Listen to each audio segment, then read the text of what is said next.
So welcome back, ladies and gents. We had a great first game there, seeing, well, the likes of Team WD stepping up when it matters and showing why they were in that second season. And we'll be back in the third. But we have another game coming up now. So if you were a fan of the first season, if you do remember the likes of Lucky Kuraki, you're going to get a treat today because they are back in the action now, facing off against, well, moreDE. Now, these guys haven't been doing too well through this season. They've been struggling a little bit, it's fair to say. Sitting in 10th position. It's not ideal, but it's not awful. But it's certainly not a great way to really get into this one. So hopefully they can step up for this game. And let's have a little discussion about, obviously, the teams we're about to see. You remember Lucky Kuraki, the way they played, hopefully. Sure. What do you think we're going to see from these guys? I think Lucky Kuraki, the overall theme for that team is they really got better at the end of the season. I think they had something around 4 wins in a row under their belt towards the end of season 1. So, you know, at the beginning, lost everything. I think they lost like 11 matches in a row. But at the end, they really started doing well. So hopefully they've continued that momentum, improving as a team. Obviously, they qualified second in A-Series. That's how they're here playing moreDE now. But yeah, Lucky Kuraki, definitely one of the more defensive teams, although they weren't the most defensive team. You know, they weren't like homicidal maniacs. They didn't just let the other team push onto them all the time. They did take the opportunities when they could. And then we have moreDE. Definitely a team which I would have loved to see. Going up further. I would have loved to see them sitting in the top 6, seeing them at Gamescom, and it was looking so promising at the beginning of the season, but then they just kind of like rolled down the hill and just didn't stop. Yeah, only picking up 7 wins out of 22 matches. That's not ideal. Yeah. But we will be seeing them getting the tank picking underway, so let's have a little look to see what they're going to be picking so far. So what are we seeing at the moment? Standard stuff. I think we won't be seeing such an unusual lineup as we did in the previous match. Obviously, Homicidal Maniacs going for something a little bit more strange. But yeah, here's the MX-3090's T1s from both teams, T69 T1 from both teams as well. And then again, the MX-3090 T69 being picked from both teams. And again, the MX-3090 being picked from both teams. So mirrored lineup, triple MX-3090, double T69, double T1. The most standard, the most preferred lineup on pretty much every map apart from your city maps, you know, your Rurenbergs, Ents, Himmelsdorfs. So standard stuff, they're going for the speed, they're going for the versatility, they're going for the firepower with the T69s, you know, the brawling ability, the ability to work in hilly environment, which is obviously Abby is like, and you know, the T1s, we can't ever forget them for the cap pressure, the cap defense. Usually put one behind on Abby and to also push up the trench. So we're going to have to see if that pays off here. We'll be going to Abby, the first map, and we're going to have to see if these guys can really pick up where they left off in that first season, maybe up in their game. Let's find out on Abby.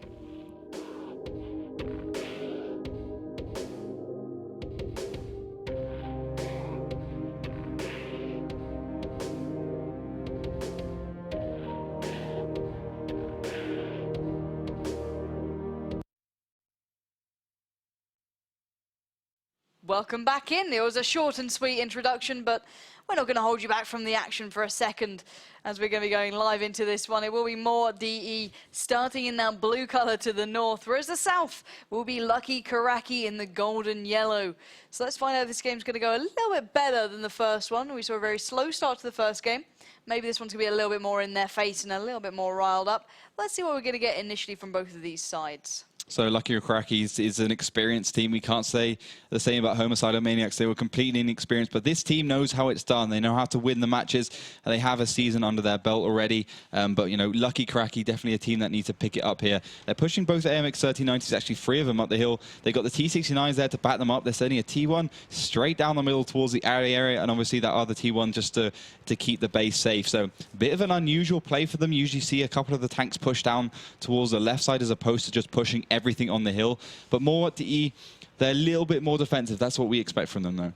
Yeah, and that is what you said at the start. The only person really pushing up bar the T1 is Lucer there, which makes his way towards the Abbey itself in the city.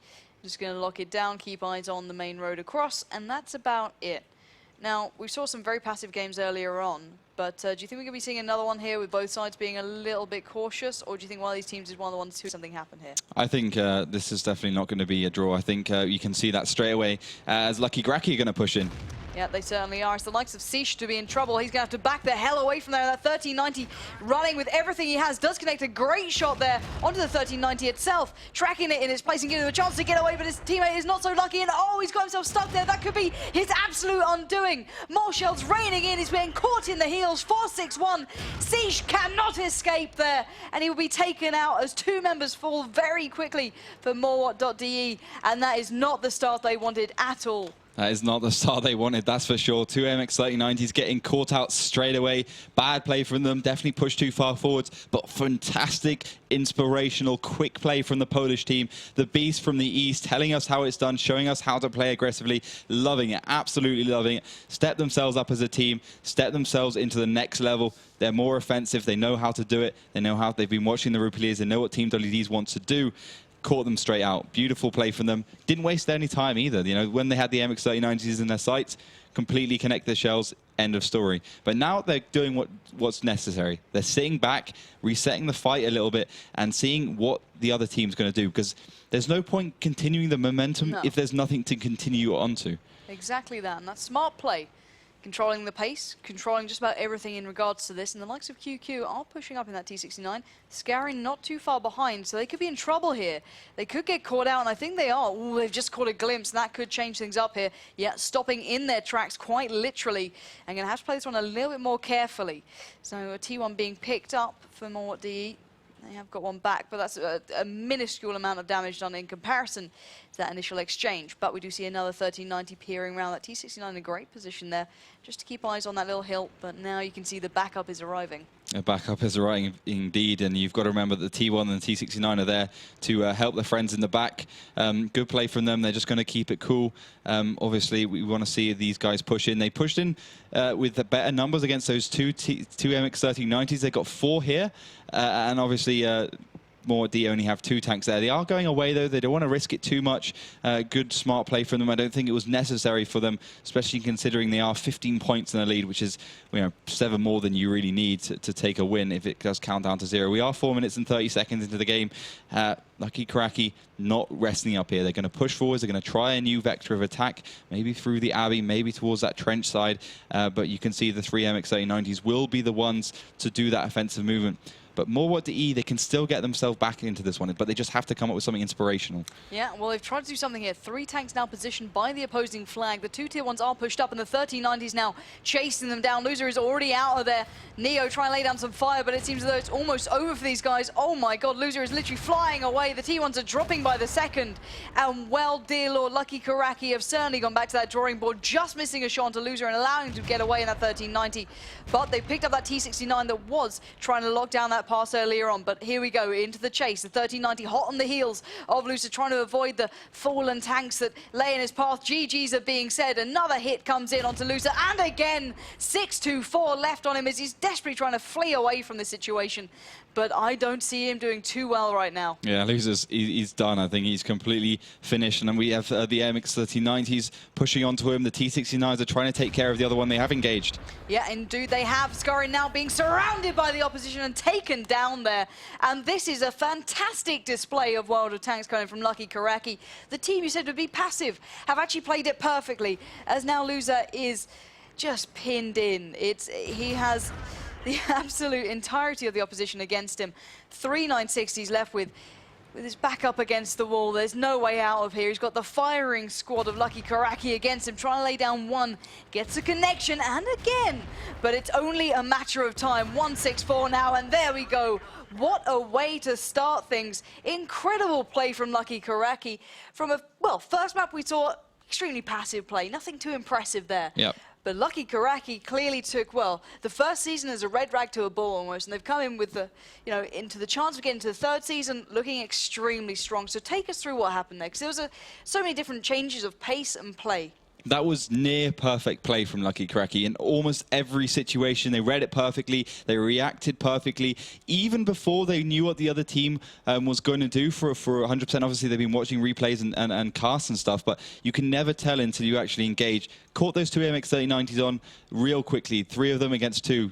Easy, especially when you got auto-loaders, easy to take it down, no problem at all. moreWot straight on there on the back foot, 16 points behind. Okay, they lost a T1 after that. But when you're 16 points behind and 2 AMX-3090s down, it's impossible. I mean, unless you're so lucky to come back from it. They try to make a good play. They put the 2 T1s in the bush next to the cap with the MX-3090 Loser backing them up. Didn't work out so well. The MX-3090s will caught onto that one pretty quickly, pushing in, taking the 2 T1s out. chasing a loser down, leaving the other two T69s to take care of the two fragmented T69s from moreWoT. So again, finding the weaknesses in the other team, exploiting them, and doing it in a clinical manner. That was incredible, I've got to say it, and I hope they can keep it up onto Himmelsdorf. But before we get into that too far, I do want to remind you guys, obviously there's still a chance to get yourself involved with getting some, bonus codes in there and bits like that. And I know these guys got underway really quickly, and we couldn't go over to our famous and lovely social media guru. We love her dearly. She's sitting there herself. And I wonder if we can nip over to her really quickly, just so you know exactly how you can get involved before we get into the second map here. Because these guys were biting at the bit, but I do want to make sure you know how to get your predictions through. So let's pass over to Melly, so you guys know exactly how to get involved before we get underway into the second map here. Thank you very much. It's pretty easy. Just go on our Facebook page, facebook.com/WoT Pro League. And I already opened the second post where you can predict the right outcome of the match by just guessing numbers. It's not more. It's pretty easy. Let us know what your predictions are, what your opinions of the matchups are, and yeah, if you get lucky, you win one of 2 bonus codes. And yeah, questions via Twitter, please, by the use of #WoT Pro League. And we will be rewarding 3 tweets of the day. And today is a special day, so we have a special challenge on Twitter. We have which question annoys laughter the most will also be rewarded. We already heard a few. Is that actually an official thing now? Yeah, oh, it is. Of course. We're making Thank you, Fire here. It was a great idea. Okay, keep the questions coming, and I'm waiting for them. And I love every single question already entered on my tweet deck, and I will ask as many as possible. Thank you. Well, you've heard how to get involved, make sure you do. But guys, let's focus back onto the game now. We know exactly what we're coming up against. We've seen the lucky Kuraki have been preparing. They've certainly got their little playbook worked out here. This is brilliant stuff. I want to see it translate onto Himmelsdorf. They will be getting underway in a second, but make sure you get involved onto those Twitters and Facebooks and just about everything going out there, because it's free gold. And I heard what she did with it, you might get lucky Kuraki. Yeah, very, I saw that. very smart stuff Smart going out stuff. from Melly. We almost missed her there, but guys, let's not miss any of the action. Let's get into those tank picks and see how we are getting on. What are we seeing so far here? So we are in Himmelsdorf. It's your standard city map, so I think standard tanks are also going to come along with that. T1 AMX 5100 from both teams. Remember, on Abbey, both teams picked a mirrored lineup, so again, about that skill as opposed to some random Uber tank that you might get lucky with. The second pick will be the T1 AMX 5100 from the Polish lucky Kuraki. Well, moreWoT going for the IS3, double IS3 lineup, as well as that T1 AMX 5100 combo. Finally, lucky Kuraki going for the IS3 as well as T69 to go with the other IS3 they got. So they're going for quite heavy IS3 lineups. The last pick from moreWoT will be an AMX 5100. So from moreWoT, we got triple AMX 5100, double IS3, double T1. So going a lot of firepower. You got the high reload, time, but high damage. So kind of situational tank, which is the French one, the AMX 5100. Coupled with the high firepower in terms of alpha damage, the ability to shoot tanks for a lot of damage, especially useful on maps like Himmelsdorf. The reason why this tank is used, because you peek out, you make a shot, you make it count. When you hit, you do a lot of damage. 390 average damage is the standard for that BL9. So T69 is being picked by the lucky Kuraki, not the new team. Obviously, they were in Season 1, so we can't really call them the new team. Double AMX 5100, double IS3 to go with that T69, obviously the 2 T1s as well. So the only real difference between these 2 teams is the T69. Can they use that less firepower but more versatility to their advantage? We'll have to see. Yeah, that certainly is the question here, and Himmelsdorf being the map it is, it's going to be very hard for both sides. They know exactly what they're playing, they know exactly how to play it. It's going to come down to that sheer ability as a collective and maybe that outstanding individual play, but right then from lucky Kuraki in the last map, it was just a combination of absolutely everything. It was amazing. Perfect synergy between each of them, and I want to see it translate here because this is a map that everyone knows and everyone loves. But guys, we are almost getting underway here, so get your predictions in.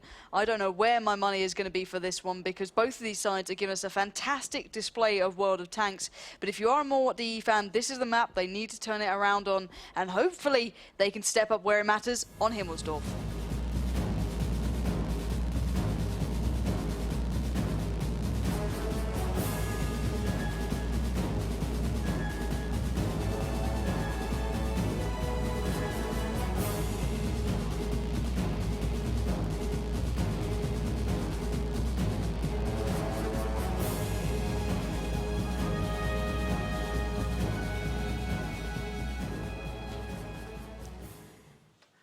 welcome back into the second map here. The first map went massively in favor to Lucky Kuraki, giving us a brilliant display of World of Tanks, but this is a very different situation. So, in the north, in blue, it will be moreWot.de, whereas the returning team, shall I call them, of Lucky Kuraki, will be in that golden yellow from the south. We've seen these guys put up a wondrous show on Abbey, but whether it will translate onto Himmelsdorf is a very different situation. So what are we seeing early on here? This looks like a very different start from moreWot.de. Yeah, they're going straight across towards the railroad side, opting for the 1-2 line as opposed to defending the banana road we saw from Homicidal Maniacs. But at the moment, Lucky Kuraki going for something unusual as well. You can see they got the MX 5100, the T1 in front, the MX 5100 behind as well, and obviously the T69 there, as Wustenfuchs actually connects the shell brilliantly on. Shot. Really nice blind shot for him. So straight away, moreWot's experience and their prowess coming back into the equation. They are 1-0 down at the moment, so they got to bring themselves back in on a map like Himmelsdorf, which I honestly think moreWot have shown extraordinary talent and just ability on. I mean, they've won against teams which they usually win against on most maps, but just because they're so good on Himmelsdorf, I don't know why, but they just are. Yeah, they surely have it worked down, and I'm curious to see if this interesting play is going to pay off. Going straight up that 2 and 3 line, heading right towards the opposition's flag. I'm very interested here, and I do believe Lucky Kuraki knows something's going on. They've had to fall back, and whether or not they can deal with the threat of moreWot is a very interesting question to have in mind, because these guys are switching it up now. Yep, that's for sure. I mean, the thing is, moreWot had to do that. They had to do it, because on Abbey, they got completely countered. Obviously, Lucky Kuraki watched the replays of moreWot, came out with a strategy to beat it. Perfectly did. They executed it perfectly, obviously been training it a little bit. But now, moreWot, they can't play the standard tactic because they know Lucky Kuraki has it perfectly down to a T, but you have engagement. Yeah, Wu has pushed forward in that IS-3, as is Illusion, but he's been caught as well. 8-1-3, great positioning from Lucky Kuraki, but they're also being knocked back by that 5100. So now here comes the other members of the Lucky Kuraki side. The IS-3 is now joining in on the fun. Siege makes his way around from behind. He might be able to do some great work here, catching those 3 in the back, and he's doing just that, knocking one down. Good bit of damage dealt, but this is a real slogging battle, and the clock is still ticking against Lucky Kuraki. Scarring now, getting damaged up, laying down some fire, catching that T69 off, knocking him down to 354. Whoever falls first is the question right now. 26 HP on the T69. It's going to be a close one. He does get the kill there. Scarring claiming that one for himself and alleviating some of the pressure that moreWot are applying right now, but Siege falling on as well into the IS-3, and it's all going their way at the moment. This fantastic play, hammering down the shells into the Lucky Kuraki side and just absolutely obliterating them in their own base. This is astounding play. Yeah, very, very good play by Lucky Kuraki. Well, good play by moreWot, but Lucky Kuraki could have played it well. They didn't do so well. You can see that the terrible is the kind of theme for them on this map. moreWot showing their prowess again, even if they switched it up here. So really good by them. It is going to be captured out, so 1-0 moreWot going for the base capture very early on. Fantastic, inspirational play from them, but it's Himmelsdorf, you know, it's the map they should win. They should always win this map. You've got to remember that, folks. If moreWot don't win Himmelsdorf, then there's something wrong. I don't know what it would be. Maybe it's like a tsunami taking out some internet or something, but moreWot always should win on Himmelsdorf. Indeed, proving that they can do that and bring it up to 1-0. Yeah, and you can even see that moreWot actually had to really switch something up then as well. Yeah. They couldn't play their normal game. They clearly had a bit of an awakening call from that first map on Abbey, where they played standard, they played normal, they played fairly passive. They didn't go too crazy. But on Himmelsdorf then they went, okay, this is not going to work in our normal capacity. We have to switch something around here. We've got to go all in, and they did it. And I like the way they handled it right on the point then as well. You know, it's when the pressure came down, they handled it. And for someone who finished 10th in the season, that's quite impressive. These guys, you know, didn't quite make it against the likes of, you know, Dignitas and WoT Pro, who just flourish under pressure like that. But they just showed their class there. So it is all even, all tied up. That was a great bit of play coming out. So this is a lovely battle between these two very different teams, but showing brilliance between them. So next up will be Prokhorovka. Now, who do you think that one suits a little bit more? I know we haven't seen Lucky Kuraki in a while. It's hard to estimate where they're at right now. But let's make the assumption the previous plays and Abby, obviously, and Himmelsdorf in mind. Yeah. Well, the thing is about Prokhorovka, whilst perhaps Himmelsdorf and Abby, the meta game on the map has kind of stayed the same. Prokhorovka, the difference between Season 1 and Season 2 is almost different, completely different. It's polar. Obviously, Season 1, we had artillery, we had your GV Panthers, your Lorraine 15551s. You know, they all provide a very solid base on that map. Now we don't have that. The teams are starting to play it more linearly. Linearly? Yeah, pretty much in straight lines. You know, they like split the map in half. One goes towards the village, one goes towards the roadside, and then they kind of have this weird like spotting kind of scouting thing goes on. One of them takes the bait, usually the one from the roadside, goes over towards the village area, tries to engage usually through the middle or from the north, take the tanks out in the north, take the tanks out in the middle at the same time. That's what we're expecting to see here. Lucky Kuraki, obviously out of experience, especially in that terms of tactical stuff. So I think on that, moreWot could definitely have the advantage here. No, you're right there. They are out of practice in that aspect. But I think as a team, they showed some real improvement on the first map, and I want to see it translate here.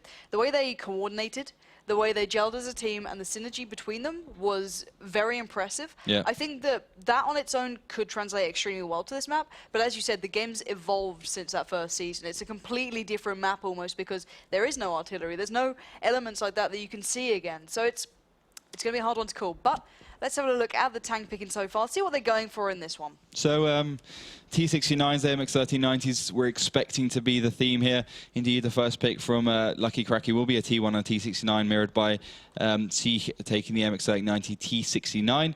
Lucky Kuraki as well, going for the MX1390 and T69, so they're wanting that speed. They want to get the spots out in the middle early. T69 for the hold down ability. It's fantastic tank there. I mean, especially if you're playing from the south, you go towards the village area, you want that burst damage, you want the brawling ability of the T69, the aim down time, pretty much everything about it makes it fantastic in that kind of situation.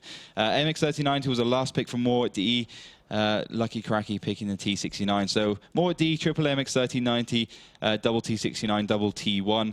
Well, Lucky Kuraki going for the double MX1390, triple T69, double T1. So the only difference between these two is going to be the T69 extra for Lucky Kuraki, and obviously the MX1390 extra for Team moreWot. So Lucky Kuraki starting south, wanting the T69's pretty standard.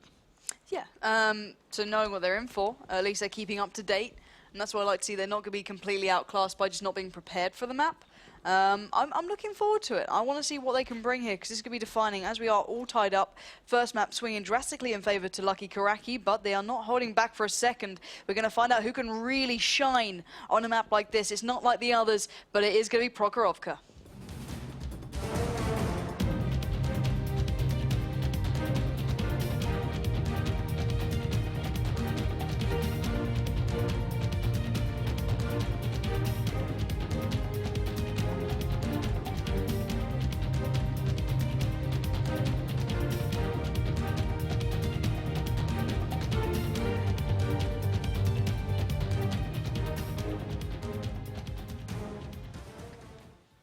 So, welcome into the third map here. It's all square so far. And now we're going to see if Lucky Kuraki are ready for the moreWot side on Prokhorovka. So, in the north spawn, in the bluer color, it will be moreWot.de, whereas in the gold and yellow in the south, it will be the returning Lucky Kuraki. And let's find out if they can step up once again on a map that's changed so much since they last played it in this sort of atmosphere. So what are we seeing early on from these two? Well, we're seeing Lucky Kuraki push over towards the left side. That's the same as the moreWot side, so it's going to be the same kind of lineups, same kind of tactics. But Lucky Kuraki, they kind of have an idea of what moreWot is doing. Siege gets spotted out straight away. The T69's pushing forwards. You can see them both there. The MX39's got very aggressive. He's gone straight forwards. Although he won't have reload, he's just trying to get a couple of shots out for his T69s, which indeed they will do. But there's you're going to get a shot here as QQ comes over the hill. Yeah, QQ, great connection then, as you said, over that hill, using the deflate to his advantage, taking down that T69 to a nice chunk of health. Further damage being dealt towards Lucky Kuraki. That T1 will fall, so we're getting the first kill on the board in favor to moreWot.de. But then again, we might see that slowdown now. We see it all the time when they just have that dancing battle over the defilade. Each team steps away, but not daring to peer too far forward. So let's have a look overview of the moreWot.de side. You can see that One T1 just pushing forward. That is Spade, Scarron and QQ. Try to edge forward as well. The T1 getting punished for stepping towards the opposition. And that's about it. The rest of the side are playing quite passively. Another good shell connection. But look where Wu is. That's an interesting bit of play there. Going to be flanking right around that right side. Yeah, nice little play from him. You've got to try and flank if you find you're in a situation where the other team is kind of got themselves into kind of a bowl area. But now he's being spotted. Is it going to get a couple of shells onto him? Yeah, indeed. He's going to have to back out there. 8-4-8 he's left on, just running away. Siege laying down the covering fire as best he can. Blind shots down that road. But here come backup. 1390 in the T1 just edging closer, trying to get a nicer bit of presence. But they are putting all their eggs in one basket. And if one player flanks around, they could be in trouble. Yeah, and we could see that from this AMX 3090. Lucky Kuraki pushing forwards, going towards the T1 straight in front of us. I think he might try to get around behind the cap, maybe even come around just to this area here. Or, you know, there's two options. He either can drive along here or he can go through here. I think he's going for the latter one.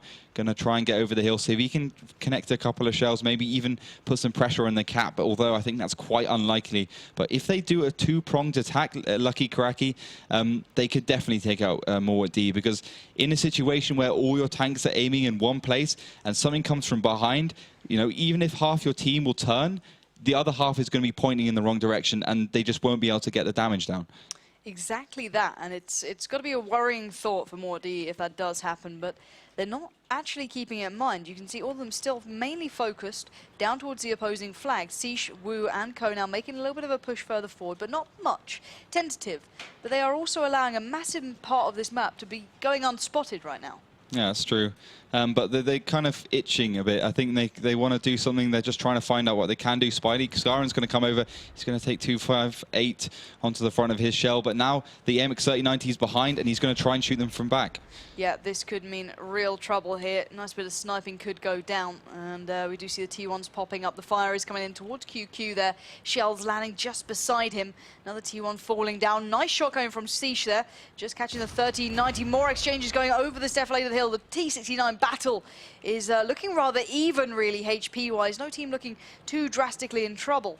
But that T1 just roping around from the rear. Surely he's going to be ringing alarm bells for the moreWoT side. Yeah, so T69 battle's going to continue. We've got the MX 3090. Don't forget about him at all. I think he could be the one to break it for Lucky Kuraki. Sitting in these bushes, might be reloading. T1's there to start the cap as well. Seeker's going to try and deal with that, though. He's going to come onto that T1. He's going to try and find this AMX 3090, which obviously moreWoT knows about. You can see he's trying to retreat and not get himself caught out. Seek is going to stay behind the rock, though, but it does look like the T69s are still tussling for contention, but who's going to be able to connect the most shots? Yeah, that is the question right now. It's a tentative situation over that ridge. Siege still prowling around, looking for some sort of connection or finding out where that player has gone to, spotting the T1, working that one out, taking that down, but I don't think he's aware that another player has split down here. Just going to position himself further back and hopefully keep eyes on the flag and the rear. They need that player to be the anchor almost and keep the eyes on the back of them. And he's still scouting around. He's not far from the opposing member, but whether or not he can find him, I don't think he will. This could spell trouble later on for moreWoT if they don't get the advantage between that T69 battle. Yeah, definitely. This guy will be the game breaker for Lucky Kuraki. Seek didn't do a good job spotting him out. He now gets spotted by the MX 3090, but good tentative play from this guy. He didn't bite the bait. He didn't go for the easy shots onto the MX 3090. He would have obviously got sniped down by the T69s behind. And obviously his great position would have been discovered. So now he's going to push forwards a little bit. Remember, we have got the T69 and the MX 3090s along this ridge. They can provide good sniping cover, although sniping is never the most reliable way of dealing damage in this game. So at the moment, moreWoT sitting back, Lucky Kuraki looking a little bit more offensive, but 4 minutes and 33 seconds left on the clock. They still got plenty of time, but it's not a lot. Yeah, there is time to be worked with, but if someone initiates a move on these guys, they're going to be in trouble. They've invested so heavily into this area. I'll be curious to see if they can actually get out of this one if it doesn't pay off in their favor, if they don't get the advantage from that exchange. And surely they're going to be worried. I do see a couple of pings going out now, actually, saying, guys, you've got to be a little bit careful now. You're really not keeping eyes on the back as well. Siege is actually going to make his way back now, and he might be able to spot out that play who could cause so much trouble for them. Yeah, indeed. Lucky Kuraki, the question is right now, who's going to take the bait? Who's going to push forwards? Both teams know there's still quite a lot of time left on the clock, 4 minutes, so still plenty to do. And I think whoever does it is going to become the winner of this map. Obviously, they're 1 all up now.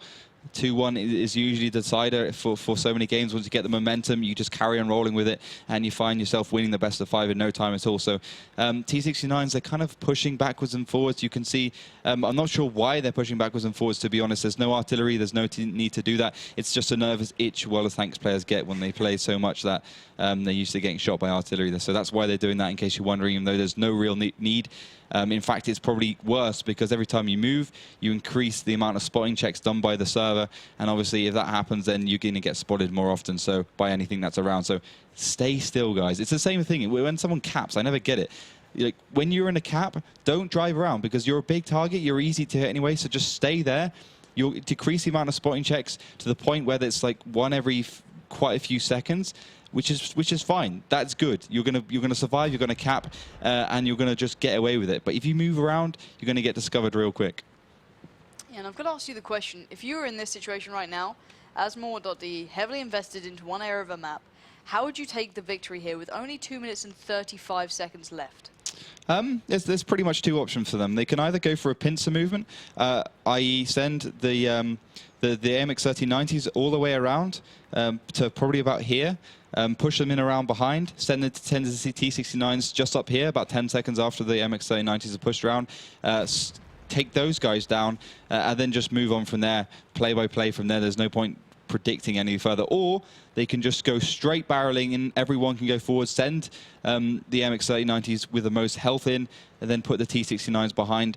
I think either strategy could work, although I think the pincer movement would be better. But moreWot.de, they don't have very many options here. They're kind of surrounded by Lucky Kuraki. They can't really push forwards. They can't get pushed backwards, because they'll get spotted by the T69s on this hill, and then they'll get sniped down. So they're kind of pigeonholed a bit here. But Lucky Kuraki don't seem to realize that. They don't seem to be taking it to the other team. They don't seem to realize how powerful they could be here.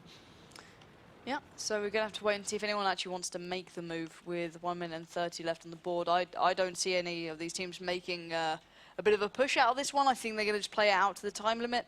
Yeah, probably true. QQ did get caught with 1 more shell, knocking him down to 803, but it's certainly not enough to validate risking everything on, I don't think. But I'm not Lucky Kuraki, then again, so maybe they can make something happen. But with 1 minute on the board, do you think really they're going to make a push here? I don't think they will. I think it could be a good thing. I think they could catch the tier 8 tank, get that tier 8 tank, tier 8 point limit even, and then you have 5, 10, 20 seconds left to just stay alive. That's a common tactic as well. But 53 seconds left on the clock. No movement from Lucky Kuraki. They've got the 2 MX-3090s behind, the 3 T69s in the middle. So they're all backing each other up. They've all got a line of fire on each other, so they can protect their teammates. They can aid them in case they get pushed. But I don't think we're going to see that. I think both teams are quite happy to sit this one out on Prokhorovka, our first map. So, now they have this information. They're going to be moving on to the next battle, using the information to their own devices, and really come up with a good strategy to beat them. Because at the moment, Team moreWot.de haven't made a single play here.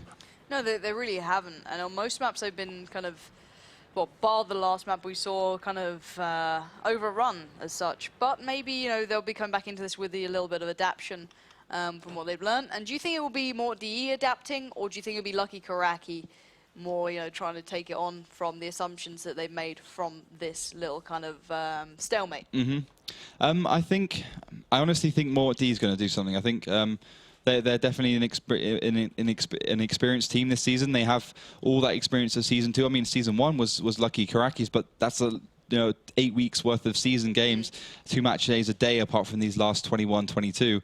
So they're used to it. They're more geared up, they're more oiled up, they're more fluid as a team. So I think in terms of decision makings, I think moreWot.de is definitely going to be the ones to push it forwards onto Lucky Kuraki. Although Lucky Kuraki, they're kind of cocky, They have the first win under the bag against a pro team, and that's really going to help them. It's going to build their confidence. That's going to build their momentum, and then they could just do something really crazy like they did on Abbey and just completely flatten moreWot.de. They could, and surely that's going to be a threat in moreWot.de's mind as well. I'm curious to see how they're going to adapt to this one. I want to see who's going to be the one to really bring the game to the opposition. Yeah. Who's willing to take that little bit of a risk for a massive amount of benefit, or obviously losing another map. But it's not a defining map here, so it still be played with as such. But we're just going to find out if they're going to repick, if they're going to play with the same tanks. But who's your money on to adapt? You said moreD. How do you think they're going to do it, though, is the question. I think they're going to try something different. I think maybe we'd see a push over towards the village, perhaps with the MX-1390s. Maybe a T69 pushing up towards the middle, trying to get a couple of shots off. Obviously, 25 seconds reload means it can do that.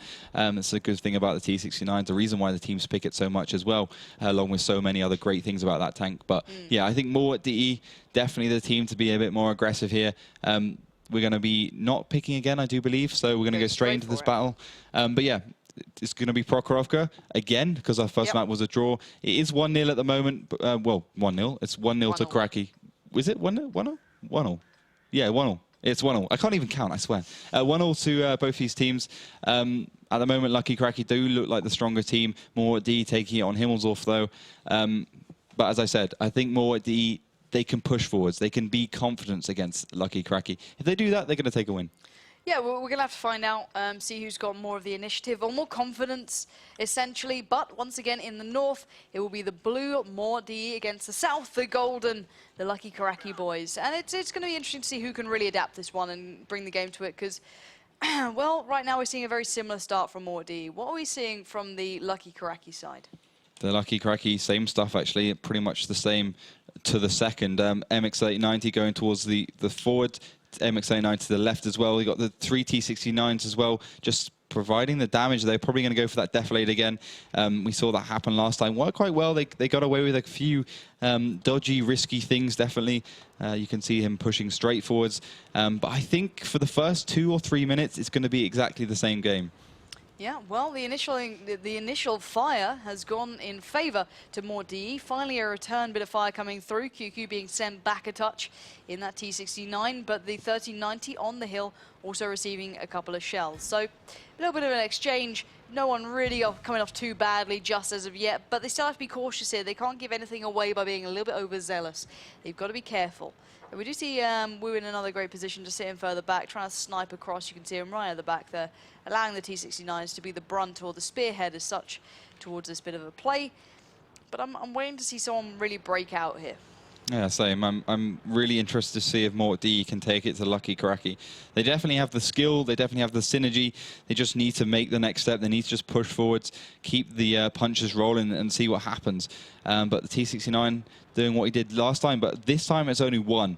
Last time, remember, there was 2. This time the other one is staying behind, and then the final one is going to be sitting back with those T1s and MX-1390s. But we're seeing a little bit of movement. The MX-1390s pushing back to his comrades. The one which is on 611, the other one's going to take his place on full HP 1.1k, push up the kind of ridge, I guess, in the middle of Prokhorovka. But yeah, at the moment, same stuff pretty much in terms of the amount of firepower they can deliver at what times from both teams. But moreD, they need to do something. I honestly think, I'm not sure why you would do the same thing twice. It didn't work the first time, you drawed it out, and I would say you even took too much damage. Why wouldn't you just try something new?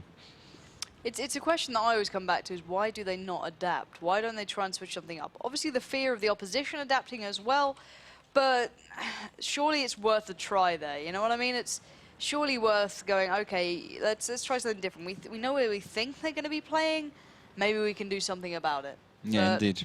Right now we're just seeing that T1 pushing forward, falling again, similar to the start of last time. QQ finding the tier 1 of the opposing side, and the initial exchange goes down. But Scarin did miss the shot there onto that T69, who did push across, but that's about it right now. It's a very similar situation. Exactly the same. I mean, it was a kind of decent push by them. Okay, they sent Spidey forward to see if they can pick up a couple of spots onto the T69s, the MX-1390s. They did, although QQ did manage to connect that last shell. So 1 T1 for 1. It does mean that we see Lucky Kuraki pushing out their base. They are going to try and switch things up a little bit, go towards the village perhaps, something we wouldn't expect so much. I mean, moreD definitely don't know that's what Lucky Kuraki's doing. They're doing something quite surprising. But, you know, I'm not sure if that's just because they were kind of forced out by Spidey, or it's actually part of their plan here. We have to find out. At least we are seeing that adaptation, which is a bonus. But whether or not they can do anything with it, who knows? It's certainly going to be ball in moreD's court to deal with the threat that Lucky Kuraki could bring. And I want to see from them what they can really do here, because we're seeing them actually taking the initiative, which is nice. Last time they did that was on Abby, and it went extremely well. They played Himmelsdorf standard, and it didn't really work in their favor. So maybe this is what we're going to see, you know, them enjoying when they do take that initiative after that slow start. It could pay off. It could pay off, that's for sure. I'm hoping it does. I'm hoping that they find something good here. Lucky Kuraki pushing forwards, the T69 going right. You can see the T1 on the hill.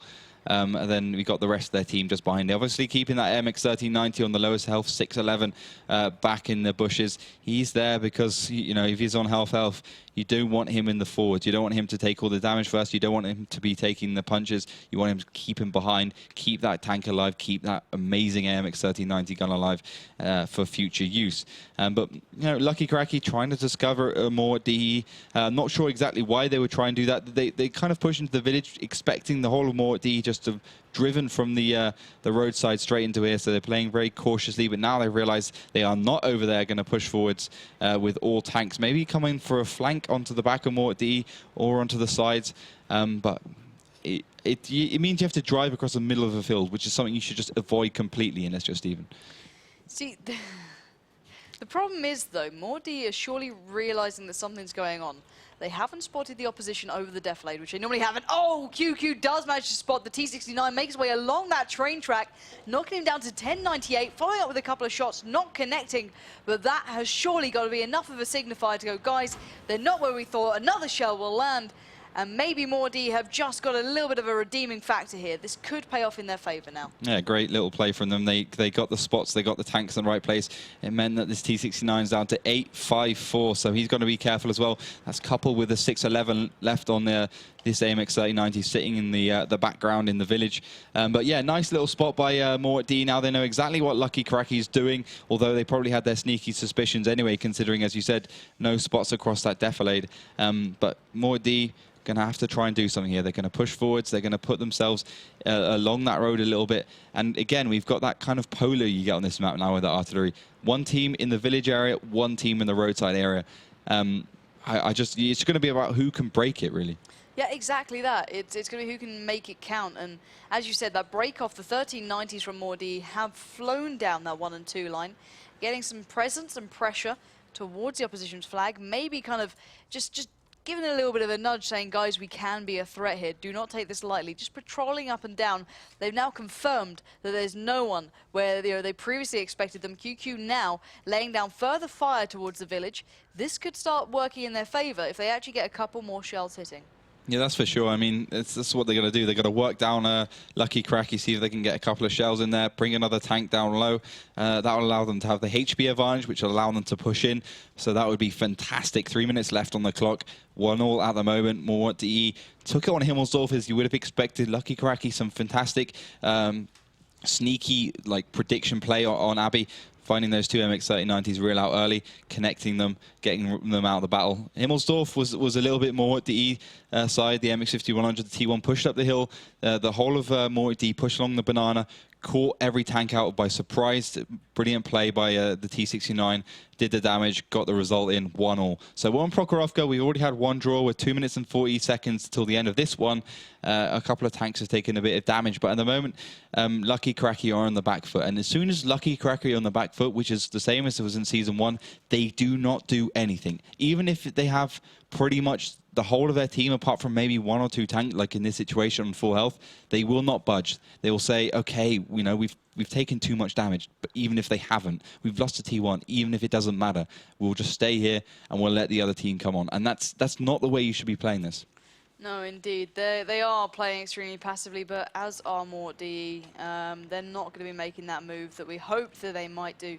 The 3090s did push up to the opposing flag, but then they've just returned back and decided to play safe. So both sides really, really passive so far. And after the start that we saw, I'm very surprised. Would it take you know, do you think either of these sides are going to make a last-minute push here, or is it going to be another draw and we're going to go back into this? I think it's almost, I mean, it's Prokhorovka. It's so hard to make that last-minute push. How can you make the last-minute push? Because you're pushing across a vast field, pretty much, onto some sort of hiding in a bush tank. So last-minute push, definitely not something you should really try. And it's going to take you at least 30 to 45 seconds to drive across that field. So, no, I think it's going to be another draw. 1 minute, 20 seconds left on the clock. Without artillery, that means teams do this. You know, if we had artillery, then the artillery could have connected a couple of shells onto the T1s or the other tanks, taken them real low, allowed the other team to creep back into the game. But without it, on a map like Prokhorovka, it's so much harder for teams to do that. They can't rely on that random factor. You know, that third person, that godlike intervention artillery can provide in games like this. So yeah, Lucky Kuraki are staying backwards. They're still sitting in the village. The hill areas is not occupied by that T1 anymore. It's pushed more down towards the southern area, trying to get some spots out. moreDE also not taking the bait. They've gone forwards with the only one in the T1. He gets spots out. He will get taken down by the T69, but not a big deal at all. Still no tier 8 point advantage. They still even Stevens at this point, although they have one T1 more for Lucky Kuraki. But Scarin in that MX, in that T69 even being spotted across that field. He's not going to get any shells connected onto them. You can see Lucky Kuraki pushing backwards now. 15 seconds left on the clock. And, well, I don't think... I'm surprised. I thought moreWot would do something here. Yeah, you and me both. I thought they would have adapted during that little break. Obviously, after the first map, they understood what was going on. But they just didn't. And there we go. Another draw will be taking us into, well, this map again. So hopefully one of these teams will actually take the initiative and adapt and try and challenge, rather than playing out and hoping the other team gets a little bit tired or worn down, essentially. But is it a risk that they can take right now? Obviously, Lucky Kuraki have everything on the line. Their chance to get back into this, essentially. So making that first move is going to be tough for them. They did it on Abby, or they did very well on Abby. Yeah. Himmelsdorf, they made a bit of a move. It wasn't, you know, brilliant, but they went for it anyway. But Prokhorovka, you said it's very hard for a team to make that initial move. It's very hard because it's an open map. It can be dangerous to do it. Do you think this should be the map where moreDE actually take the initiative and take the reins and actually challenge? Yeah, I mean, that's the thing. It doesn't take a miracle. It's not like these two teams can't win against each other. You know, you have sometimes the teams when they're so close in terms of skill that they just draw and draws because they're so close. These two are not so close. Either one of them can take it. They just need to make that first move. Any one of these two teams that makes that first move will probably win. We always say about the initiative being so important on this game. Yeah, it's about being scared. You know, some would say that these up and downs, you know, are you going to be in qualification? Are you going to end season 3? Are more important than getting that top 6 spots. Because if you're in the Pro League, then you'll continue playing against the best players in the world, the best teams in the world, and you'll continue improving as a player and all the perks there are of being in the World Tanks Pro League. But if you get the top 6 spots, yeah, you can compete for money, but money's not a motivating factor for these teams, I don't think. Not all the time. Obviously, it's a lovely bonus, and it does give them a good incentive. But it's not the reason they play day in and out. It's a lot more to it, and we're going to have to find out if we can see it here. moreDE once again starting at that north, whereas the south will be Lucky Kuraki. But oops, excuse me, I'm just kicking the set as I'm here. Why not? But hopefully they're willing to adapt here and bring something different. But from what I'm seeing so far, it looks very similar. Well, luckily for us, Lucky Kuraki are not going for the more, well, the more standard thing for them was pushing over towards the left. The more standard thing for most people is to push over to the right. So they're going for the more standard thing for most people. What we saw at the end of the last game, last 5-6 minutes maybe. That's pushing all the way into the village. All tanks are going there. The AMX 1390s. The T1's going to go up the hill. T69s are going to back them up. They have taken 3 of them here. Obviously, moreDE have gone for that triple AMX 1390. Double T69 as well. as Lucky Kuraki, and for the triple T69 double MX-3090. So the switcheroo between those tier 8 tanks that comes into effect when you come down to Firefight, which hopefully we'll eventually see. But we are 2 draws in. It's 1-0. Lucky Kuraki took it on Abbey spectacularly. We thought we'd be in for some quick games after that, but no.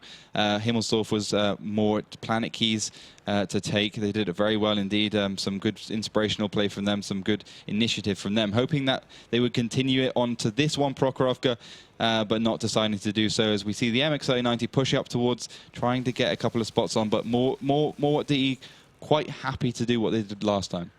Yep, they're doing exactly what they did last time, but the only Neo has pushed forward in the T1, excuse me, clearing the way for Skari and QQ to adjust, so making their way over the defilade that they previously lived in for the entirety of the last map.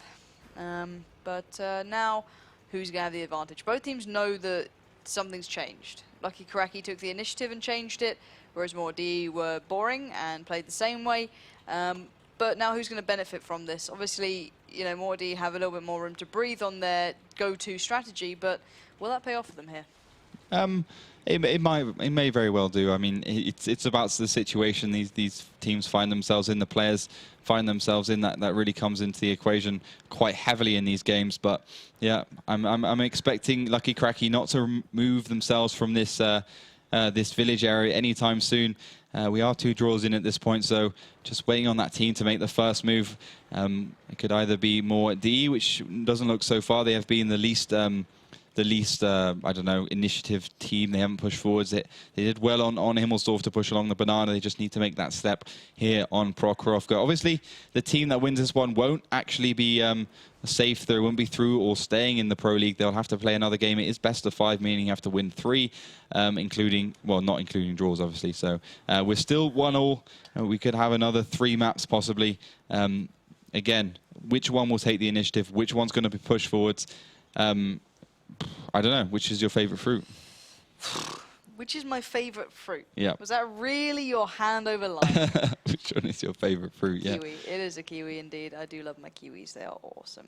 They're a weird fruit though. You know what I mean? It's like you look at them, they're furry. What kind of fruit is furry? Yeah. Well, in my opinion, any fruit that you can't open with just your hands, you shouldn't be eating. Why people eat coconuts and stuff, I have no idea. They're delicious. They're nice, but you have to like get an axe or you have to slam against something. You shouldn't have to do that to eat something. You should just be able to peel it. Okay, so like bacon, right? Would you be like, no, I don't want to eat pig. I can't open it up with my hands. Yeah, but you don't just buy a pig from the supermarket. You get bacon. You buy fruit as its original form from the supermarket. Fruit? Yeah, but you have to be really lazy to get sliced fruit. I mean, come on. Don't judge me, Mr. Banana. I'm sorry, guys. We do appreciate that tanks is going on, but they're not particularly moving right now. So a discussion of fruit is key at the moment. So guys in chat, it's kiwi, actually. Oh, lordy. We're an absolute pair of idiots. But there you go, a pair. That was... nice. Woo! But guys, let us know your favourite fruits as well. Indeed. In chat. Because right now, we're not going to see any action. I can assure you that. And if they prove me wrong, awesome. But at the moment, moreD are just struggling to find their forward keys. They've spotted a tier 1 slower than the last time they've met up. But who knows? Maybe they can finally do something. But I don't think they will. So back onto the fruit topic. Now, if someone gave you the choice between an apple and an orange, what would you go for? That's a very... Granny Smith, though. That's a Granny Smith. Yeah. They're pretty... Are they... No, which one's the sour one? The Granny Smith are the sour ones, right? The green ones. Yeah. I love Granny Smiths. I love them. You like the I love the sour. mature kind of fruit, right? I'm from the West Country, man. I love my apples. Asked, yeah, why would you ask me what my favorite fruit is if I'm from Somerset? Somerset. I live next to a pirate. I live next to the where they make it. I've got the cider factory. I can look out my window and see it. That's how many fruit I have. How many apples I have. How many fruit I have. They have their own factory shop, man. It's like £2 for a bottle of cider there. It's pretty quality. Very good. It's very good. Very nice. That's like German. All those nights on park benches. The class. Indeed. White Lightning. Yes. Oh.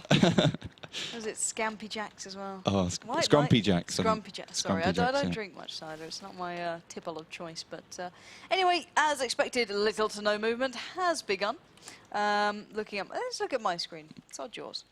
Have a little look at this T1. Let's have a little zoom in right here. Let's have a little. Marcus's favourite tank. Yeah, exactly. It's a pretty looking tank. It's a cute. Look at his little face on it. It's got a little funny mustache now as well. Yeah, it's cute. Yeah, it's cute. I like that. It looks really out of proportion. I mean, I went to Gubinka in Moscow, and it was actually really big. Like, all the tanks in the game are kind of scaled to make it more arcadey, but when you actually see one of these beasts in real life, they're not small at all. When they say T69, that means it's because it's 69 tons, although it's not 69 tons in the game. But they're actually mammoths, these tanks, even if it's that small. It's the thing. I mean, the mouse. They even had a mouse at Kubinka. It was the biggest thing ever, 200 tons. Insane. Yeah, indeed. And basically, our product managers walked in the room, so we might have to stop talking about fruit, guys. But I assure you, I'm still very much in this fruit discussion. Let us know what your favourite fruits are. Yes, we know he likes bananas. That's a very different topic, though, Stephen. There's no need to be like that. It's perfectly accepted these days. But we do see a cap underway, so maybe, just maybe, there will be some action. The T1s have got themselves. They've rallied together. They had their little slices of the, the oranges during the little break, and they've kind of got the action riled up. So 35 seconds. And let's see if anything's going to happen here. The T69 is in trouble in the city, in the town, in the small little village, being knocked down to 600 HP. And now a second appears. Siege might be able to keep eyes on it, though. Looking across in his 1390, not getting any connection. It's a loser, actually, who is going to be connected. And, well, a tier 1 falls, but the clock does get reset. So 1 minute and 3 seconds remain. Siege in trouble, getting knocked down to 858, having to back away from that hill. Just peered up a little too long, outstayed his welcome, as now lucky Kuraki even stir from the sleep that they've been in that small, sleepy village, and they might be able to do something here. No, they might very well do, but that's the thing. moreWot's play failed. They lost both their T1s, although they didn't take very much damage. They didn't connect a good amount onto this T69. He's down to 600 HP, so that could come into moreWot's favour, but they didn't get the cap down, so that's not a good thing for moreWot. That allows lucky Kuraki to go on the front foot, sending their T1 forwards, try and get some spots out. They got the AMX3090 there as well. AMX39 is going to come left, T69's in the middle, and it's just about how these guys can react to that. If Lucky Kraken can do something here, they have the HP advantage, they have the momentum, but they're just so fragile and afraid to push forwards. Although they've put a tank in the cap now, they put the T1 in there, they're doing exactly what moreWot did to them, but on the opposite side of the map. Yeah, and here we go. Let's see if they can pull this one off. I have more faith in them for some reason. I feel as though if they want to make it happen, they will. QQ has been caught there. Shell comes raining in from absolutely nowhere. No idea where that's come from. He's going to be a little bit worried about that as the rest of the team now have to push up. WoT leading the way. Siege not too far behind. Let's have a little spin onto these 1390, see exactly where they're heading. WoT is edging closer, slowly but surely, but has caught a glimpse of the opposition. Now just going to skulk away behind the rock there. Back out and back forth we go, but no one really making the move. Still 1 minute on the board, but the base is being captured as we speak, so WoT will have to get some fire down to stop this one. And it might just give them enough of an advantage to really work with here for Lucky Kuraki. So, fire coming in, 858 does get, oh, he didn't get tracked there, but now more shells going in, 629. Oh, he's being absolutely hammered from absolutely every angle. And now they have to find a reply because he may have stopped the cap, but he's certainly fallen down, and that's enough of an advantage for them to actually walk away with this one. Yeah, they're 9 points in the lead at this point, so Lucky Kuraki could be taking this one on Prokhorovka after 2 draws, but that will prompt moreWot to push forwards. Lucky Kuraki is going to be there to deal with them, though. Yeah, they certainly are. Scarin now leading the way in that T69. The rest of his teammates are being damaged severely. Siege receiving a shell. 646 pushing over the defilade, peering straight up. Great connection there, but he's just exposed himself so much. They're trying to work with this hill. They've got to get one back if they want to even the score. The firing squad is lined up. The T69 goes down a touch, but here comes the loser, going to be piercing through the lines of the opposition, going to get straight into the action. Good connections being made. They need to make this kill and make it quick. 8 seconds remain. 5 seconds. If they don't get them down, oh, it's going to get so close. 10 to 9. Oh my word, with 2 seconds remaining, moreWot somehow claw that one back. Oh my word. That was unbelievably close. Within 4 seconds, they managed to get themselves back into the game and managed to get themselves away from that tier 8 point limit. So good play by moreWot, taking down that MX3090. It was on low HP for the whole game, pushing around on it. They saw its weaknesses, although there were some very questionable shots from their MX3090, a loser onto him. He should have hit a few more of them, I tell you that again, because they could have won that one if they took the other one down and didn't miss so many shots. So that was a mistake from them. Although, you know, the MX-39's gun depression on the hills is less than favorable. It's almost impossible to do. So that could be an excuse as well. So it'll be another draw, though. So will be our third one now. At the moment, both teams 1-all up. That was very, very close towards Lucky Karaki's favor. They took down Wustenfuschen's MX-1390, but moreWot DE were just in a position to push around, catch one of the MX-1390s out, deal with him within the last, 30 seconds of the game? It came right down to the wire then. That was very impressive play from both sides. Lucky Kuraki making that first move, getting the initial advantage on the tier point, but then even it all up, it was a great game to watch. But we will be repeating it again, guys. It's going to be one of those days, folks. We ain't going home early. Hopefully you aren't either. Hopefully you're enjoying it as much as we are, because we are getting to see Lucky Kuraki really coming up coming up against a very good team and performing quite well so far. So both teams are ready. Well, actually, no, moreWot DE is ready. That's not both teams, that's one. My counting ability is going downhill because I'm sat next to him, but hopefully it'll pick back up. So we will be getting ready to go back into this one. Maybe they'll adapt here. Maybe we'll see something different. Maybe we'll. Maybe. I'm hoping so. I'm hoping one of the two teams manages to do that cap move better, put the T1s in there, put the MX-1390s, T69s to deal with any push, trying to stop those T1s, and perhaps come out with a win. It's only about 45-50 seconds to cap with 2 tanks, so that could be a possibility. Whether they will do it, I think they could. I mean, they've seen the potential of the strategy from both sides. Both teams almost won with it. Obviously, moreWot had the 2 T1s as opposed to Lucky Kuraki having one of the T1s in there. So that kind of changes a bit as well. If they can pull it off, definitely going to be good. Someone's going to take Prokhorovka at the end of the day. But again, who's going to make that step? I don't know, Oliver. I just don't know anymore. I just don't know anymore. Do you know anything? I know nothing. True. I don't even know where I am.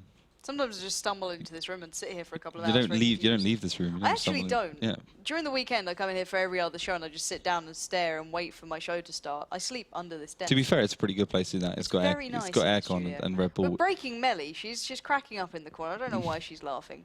Just 'cause she never turns up, it's fine. She just moseys in for some World of Tanks. Here's poor old us. Yeah. We sit here all the time. We never leave. The producer doesn't even get to be on the camera, and he's always around.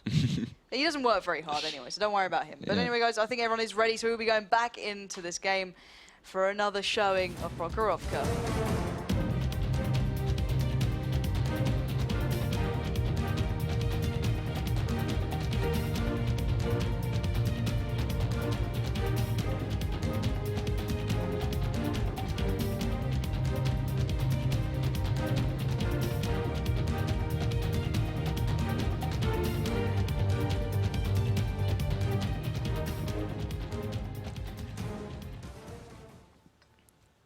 Hi, guys. Hi. Hi.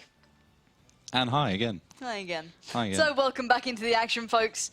You got a treat of the video, and you got a little dash of us in there as well. Why not? You thought, I insult the producer, and this is what happens. Never again. I'll learn my lesson. Never insult the producer. Never. I will learn my lesson. It's a terrible thing to do. He's a horrible man.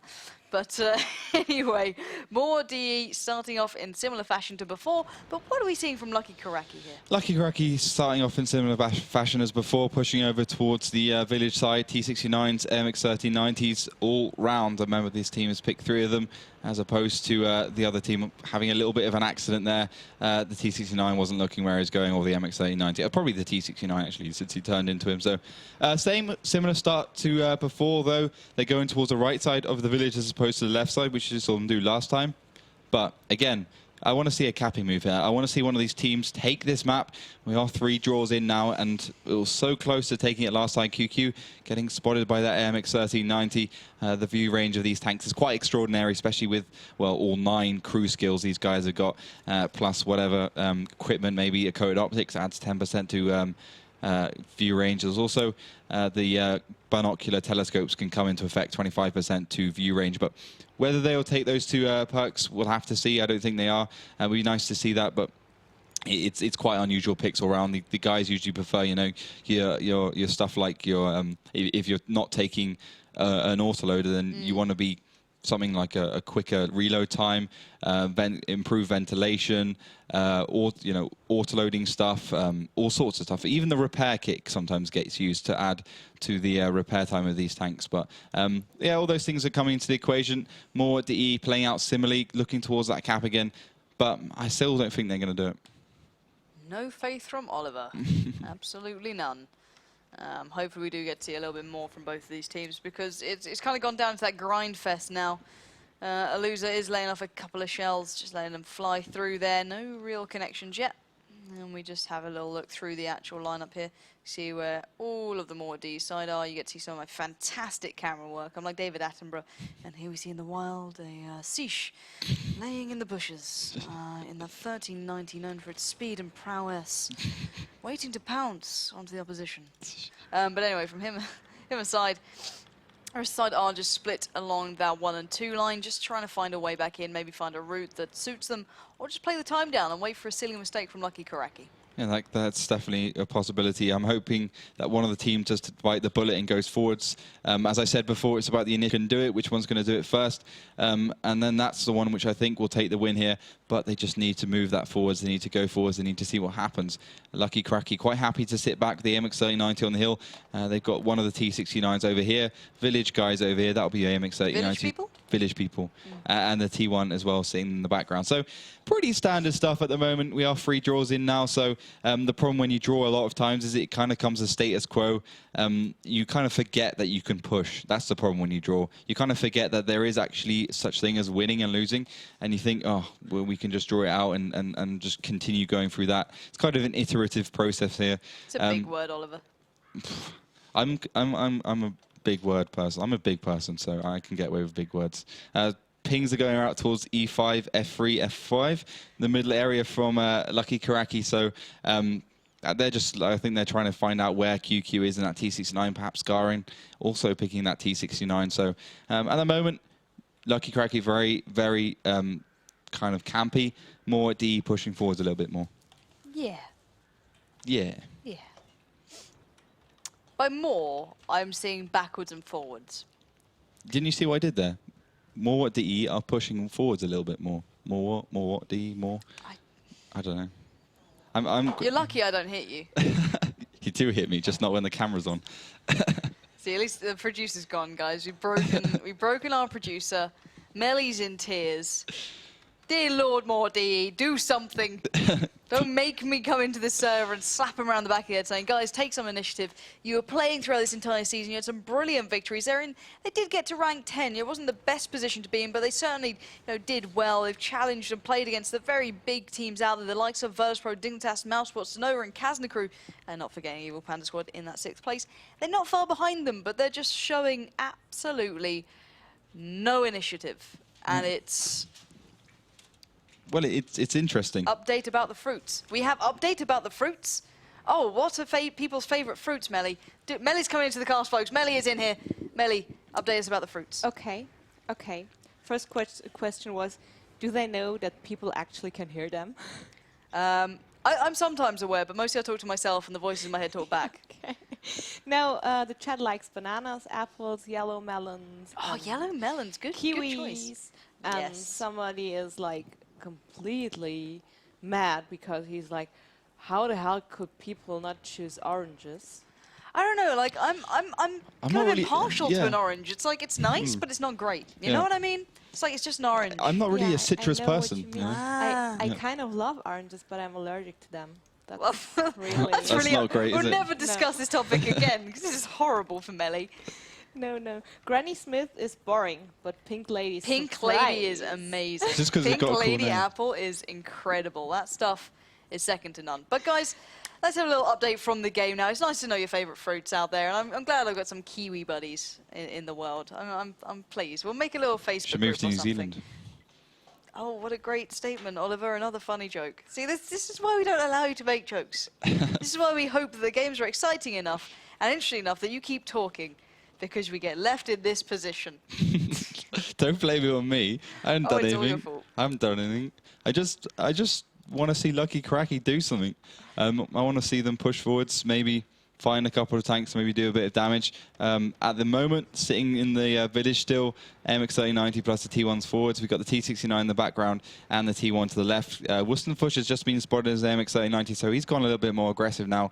He's going to try and find a couple of shots maybe for his T69s, or even push towards the cap a little bit more like they did in the previous game. You can see the T1 starting to filter in towards that. This may be the beginnings of something here. Yeah, the beginnings of something at 3 minutes and 10 seconds remaining. It's a gutsy play. Well, let's see if it's going to pay off. So the base is being captured, and 48 seconds on that board and ticking. Now, we do see Wu, as you said, was spotted earlier, but he was also on patrol as such. He caught a glimpse of the opposing player just over the other side of those railroads. And now further spots are happening down the other end of the map. But moreD mostly focused towards their flag, their area, and what they're hoping to get done here. So 30 seconds remaining. They might be able to do something. They're in a good position. But then again, taking into account the defilade of that railroad, surely the Lucky Kuraki side can just easily get back up here, and that's exactly what they've done. They're using it perfectly. Spade somehow staying alive, but the clock has been reset. But now it's maybe a chance for moreD to get back into this one. Yeah, they put the T1 just up here, spotted out the other two T1s, used this T69 to shoot the T1s out of that base, managing to stop the cap. So that's what Lucky Kuraki were expecting. They did prepare for that one nicely. They lost a bit of health. This T69 is down to 113, so he's got to be a little bit more careful. T1 took a little bit of damage. He's down to 92 from 115, and now they're kind of looking forward to push forwards a little bit. Maybe T69 is filtering away from that mountain area because they've now it's useless on that area with that T1 pushing from more DE. They're going to start looking towards the southern area. You can see the MX-3090 come towards there. He's got the T69, well, double T69 actually, to try and snipe. But at the moment, Lucky Kuraki kind of a string of tanks along this railroad. Choo-choo. Yep. Choo-choo. Choo-choo. Let's see if the paint train can make its way to moreD's flag. But until it does, my mind is mostly towards fruit currently, because we do have that. The tier points basically mean it's going to be another draw at this point, unless someone makes that move, and I don't know if Lucky Kuraki actually will. They were moving up and down the line, as you said, but whether or not they commit, I don't know. I don't think they will. I think maybe with a minute left, they would need... Now they would need at least 3 tanks in the cap. Obviously, 4 is the maximum you can have. You can have more, but you know, if you just add more, then yeah, you just spread the damage a bit. A loser will actually connect the shell onto that T1, so nice sniping from him. But as I was saying, the more tanks you put into the cap plus 4, it will just spread that cap around. It won't actually decrease the amount of times it takes to cap. So 45 seconds left on the clock, so that will pretty much cancel out the opportunity to cap from Lucky Kuraki. moreD has already shown their hand by putting the 2 T1s in the cap, so they won't be able to perform that trick again. Pushing forwards now, the T69s, they are looking towards the middle. The MX-3090s are in the back, so you've got that kind of split in half, really. They're two sets of tanks. T69s in the village, MX-3090s up north. moreD still towards the middle area. They're not really willing to bite the bullet and push forwards at all, bite the shell, I should say, and try something new. But at the moment, 1 minute left on the, well, 8 seconds left on the clock, and 4th draw. Woo! Party time. I love draws. Yeah. I think they're fantastic. They really show the excitement of the both teams. Yeah, this is. It's what you want. It's what you want to see in season 3. This is exactly what I want to see Yeah. all the time, with Kiwis mostly. So yeah, guys, we do have another draw. We will be restarting this one, and hopefully someone will stop being boring and actually play this game as it was made. I would really like that. Like, I had faith in Lucky Kuraki initially. I was like, John, This could be really good, yeah. I like these guys. Great bit of play. Very good, you know, execution. Perfect. Closing out. Loved it. Very nice. Unlucky on, you know, Himmelsdorf. That it happens. It happens. Team WD, you know, Hats off to them for that one. good side. Or moreD, sorry, excuse me. But now we're just going to have to see if one of them decides to become more than mediocre at Prokhorovka, because surely moreD will go, okay, guys, let's actually do this one properly now. Let's actually, you know, play this one out as we should, with a better team on paper. We've been turning up event after event after event. We've been getting, you know, decent results. We're a decent team. Surely we can beat someone who's not even been in the last season of this game. Surely. Surely. Hopefully. Yeah. One can only hope. One can hope. That's for sure. But yeah, anyway. 15 seconds to go until we get into our 5th round on Prokhorovka. It's 1-1 to the two teams. Abbey was taken by Lucky Kuraki in spectacular fashion. Himmelsdorf came back to moreWot as we would have expected, but at the moment we have 5 maps into Prokhorovka. moreWot have made the plays on 2 of these draws. They put the T1s in the cap. They've at least tried to push forwards. Lucky Kuraki have not made a single play, not even one, not even a minuta of play. Just sitting back, thinking, oh, we'll just let the other team come on. They even put they're so cheeky. They even put the T69 on the hill just to stop that play from moreWot with the cap. I mean, if you're doing something if you're sitting in your base camping and you do something just to stop the other team doing something you know they're doing, whilst camping and having no intention of actually moving out your base, that is pure cheek, in my opinion. You should always be trying. Back in our day. Yeah, you've always should be trying to push forwards. I mean, it's politeness. Well, we are seeing something very different here from the start. We do see the T69s rushing from Lucky Kuraki straight through the center of the map into the firing squad. There's QQ and Scarin. Finally, Lucky Kuraki make their play, and it's certainly not paying off right now, taking massive damage in those T69s. Yeah, the T69 down to 855. The other one's down to 113 so they've taken about 3 shells in total. The MXI-90s are now going to come from behind, but I don't see what exactly they want to do here, what they want to achieve. In my opinion, they should have just pushed across the northern area or the southern area just before moreWot could have done, I think, another couple of shells exchanged. No damage, though. QQ being the one to almost fall victim to that one. Scarin pops up now again. He does connect the shell, but does no damage again. Receives a 252, and it's just going to be that back and forwards between these two teams here. Yeah, Scarin getting caught again, and the following shell. They're going to have to get away from this area now. 590 left on him. He's going to have to try and adjust accordingly and get away from that. That definitely they got so used to. Now it's going to have to be a very different situation for these guys. They have to try and find a way through, maybe get some return fire down. They got the initial exchange very much in their favor. But now it's fizzled once again into this kind of stalemate. But it's a different area on the map, so we might get treated to see some different foliage and different slight mounds, maybe some bushes. I think that's a silver birch tree as well. Did you know that? I did not know that. Thank you very much. Little bit of David knowledge. Attenborough over here. You know it. Call me David. But anyway, we do see the moreWot side still playing passively, using this forested slight area along the path to try and embed themselves in, keep the eyes across the flag, whereas the Lucky Kuraki side along the village, along the main lines, and just peering up every now and then to show or rear their ugly head as such in that T69 just over the hill. And it's just a matter of who's going to really take the game now. Yeah, that's it. I mean, initial play from Lucky Kuraki was promising. I'm not sure what they wanted to do with it. I'm not sure why they would have done that and not try to reap some rewards. Maybe they're trying to find an MX-1390 or 2 to pick off. Didn't manage to do that. These T69s are going to try and have to pick up the slack. They won't be able to drive up the hills towards the left because obviously QQ and Scarin, those T69s were there to deal with it, as well as the rest of the Lucky Kuraki team, not Lucky Kuraki, moreWot Planet Key team who is sitting along here. So they can't reverse, they can't go back up here either. They'll get spotted there as well. So they're pretty much stuck here, which pretty much allows moreWot to put the 2 T1s in the base, start capping. In fact, I think if moreWot just send the T69s just here towards the middle, towards there's like a rock, they put them here. They put the 2 T1s in the base and an AMX-1390. They get the cap down to about 40 seconds. Then they will win. Simple as that, in my opinion, because the T69 won't be there to deal with it. The AMX-1390 is on the hill, but the 2 T69s there will be able to deal with him. And then you can send the AMX-1390s in from wherever you want. It's just, you know, they're there just to play the field a little bit. And obviously, Prokhorovka is pretty much one big field. So no, nothing there so far, even though that's what I would do personally. From the side of moreWot, that would have been a good tactic. For Lucky Kuraki, if they want to win, they should push up towards maybe the next hill with the MX-1390, send them along here, put the T69s on here, snipe over here, send the MX-1390s in here, and then just push the T69s across and send this MX-1390 in there. It could work. There's about a 50-50 chance. Depends how quickly the 1390s that come from the right get spotted. We see a tree falling in the distance somewhere there, so that means moreWot My are silver birch tree. moving a little bit. Yeah, they're just trolling you there. I know, man. Look at this tree. Poor tree.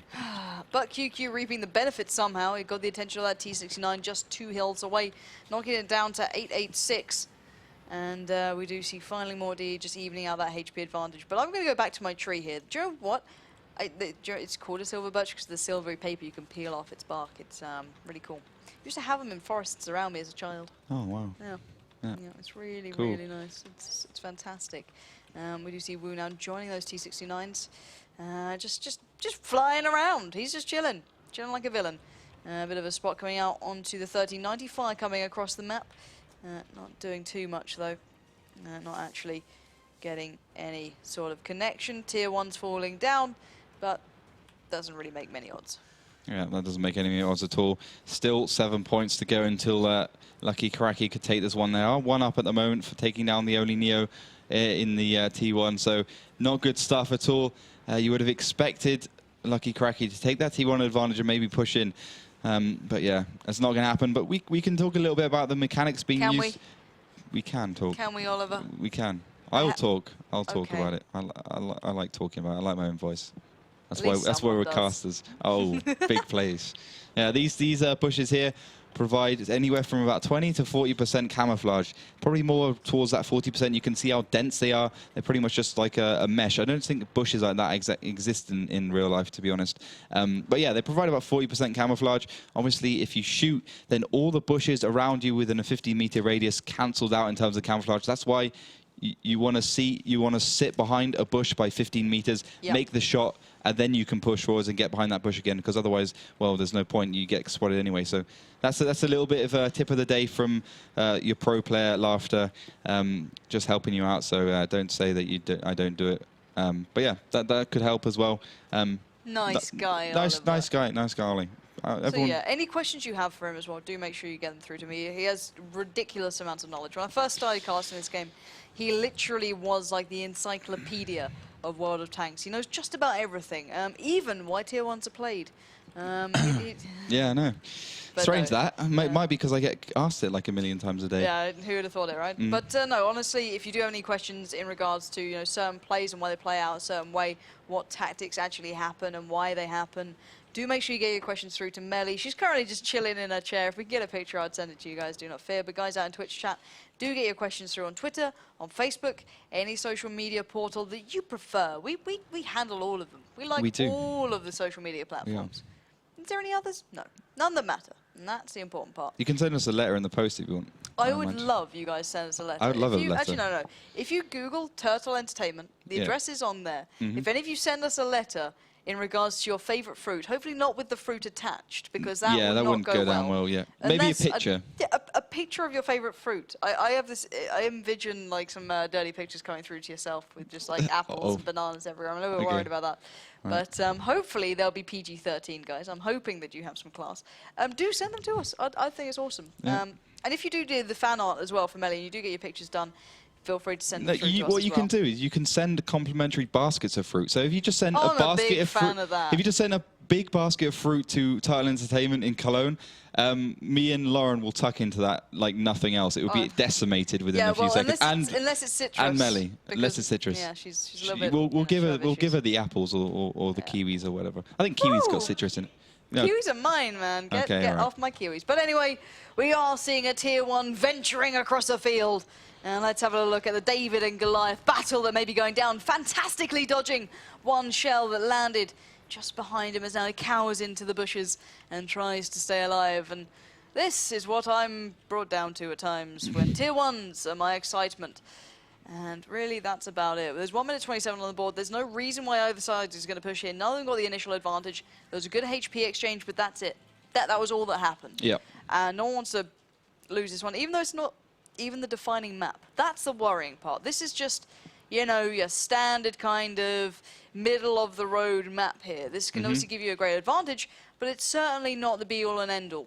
That's for sure. That is definitely for sure. Yeah, indeed. So I'm going to pick it back up here with the Tier 1 who could. He's like the little toaster. Do you remember that film? I don't even remember the name of its title, but he's chilling in these bushes, bless him. He's still alive. He's still kicking right into the face of moreDE, and that's about all he can do. Maybe trying to just draw out the attention of the opposition as Melly tucks into a cheeseburger, and I'm a little bit jealous. The cheek of it. But anyway, with 40 seconds on the board, we are going to be hopefully drawing this one out as well. I think Melly's really enjoying that cheeseburger. But we are seeing a couple of spots coming across. No action being taken. moreDE are tucked in tight. And that will be pretty much it for another map here. Well, there we go. Tier 1 does get spotted. Wu will claim it, bringing the scoreboard back to 1-1. And no one dropping down. All could change if someone did manage to take down, you know, a T69 or something of the such. But they certainly will not be able to do that one anytime soon. As moreD are playing extremely passively. A couple of shells will be let off from the likes of QQ there, but doesn't connect. And we are going to be going back into it again, folks. It's not over yet. It's never not over. No, we're going to be here the rest of our lives. We're here too much anyway, but we're going to be here for the rest of our lives now. Yeah. I mean, what was 6th map now? That was our 5th map on Prokhorovka. We'll go on to our 6th one, obviously, because 5 + 1 is 6, meaning we'll be learning with Pansy and Laughter. Meaning we are going to be seeing Prokhorovka once more. It's kind of disrespectful to the historical, you know, going about encyclopedias.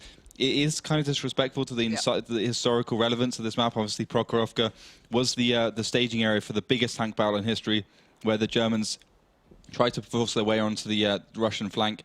Got kind of, well, they did pretty well at the beginning, but then the T-34s of the Russians, their air force as well, started to mobilize and pretty much flattened and pushed the Germans back towards the area. So that was the biggest tank battle, and that's why it's implemented into this game. It's pretty much a scale model of that area. Obviously, it was a lot bigger in real life. Our maps are only 1,000 by 1,000. Who'd have thought it, right? Soon to be a lot bigger, though. They are looking towards 30 versus 30 battles and the such. So hopefully that will be bigger, and maybe we get some more, you know, realistic historical battles coming as well. Do you know what I've just seen in the chat?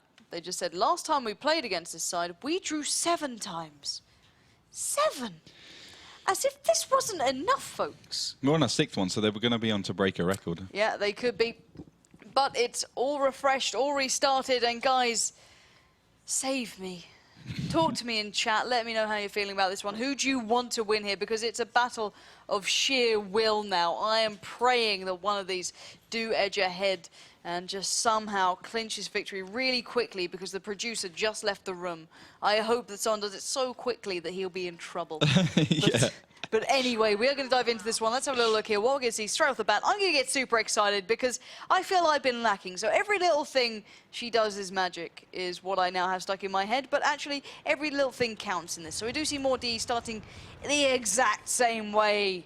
Thrilling play coming out from these guys, really switching things up here.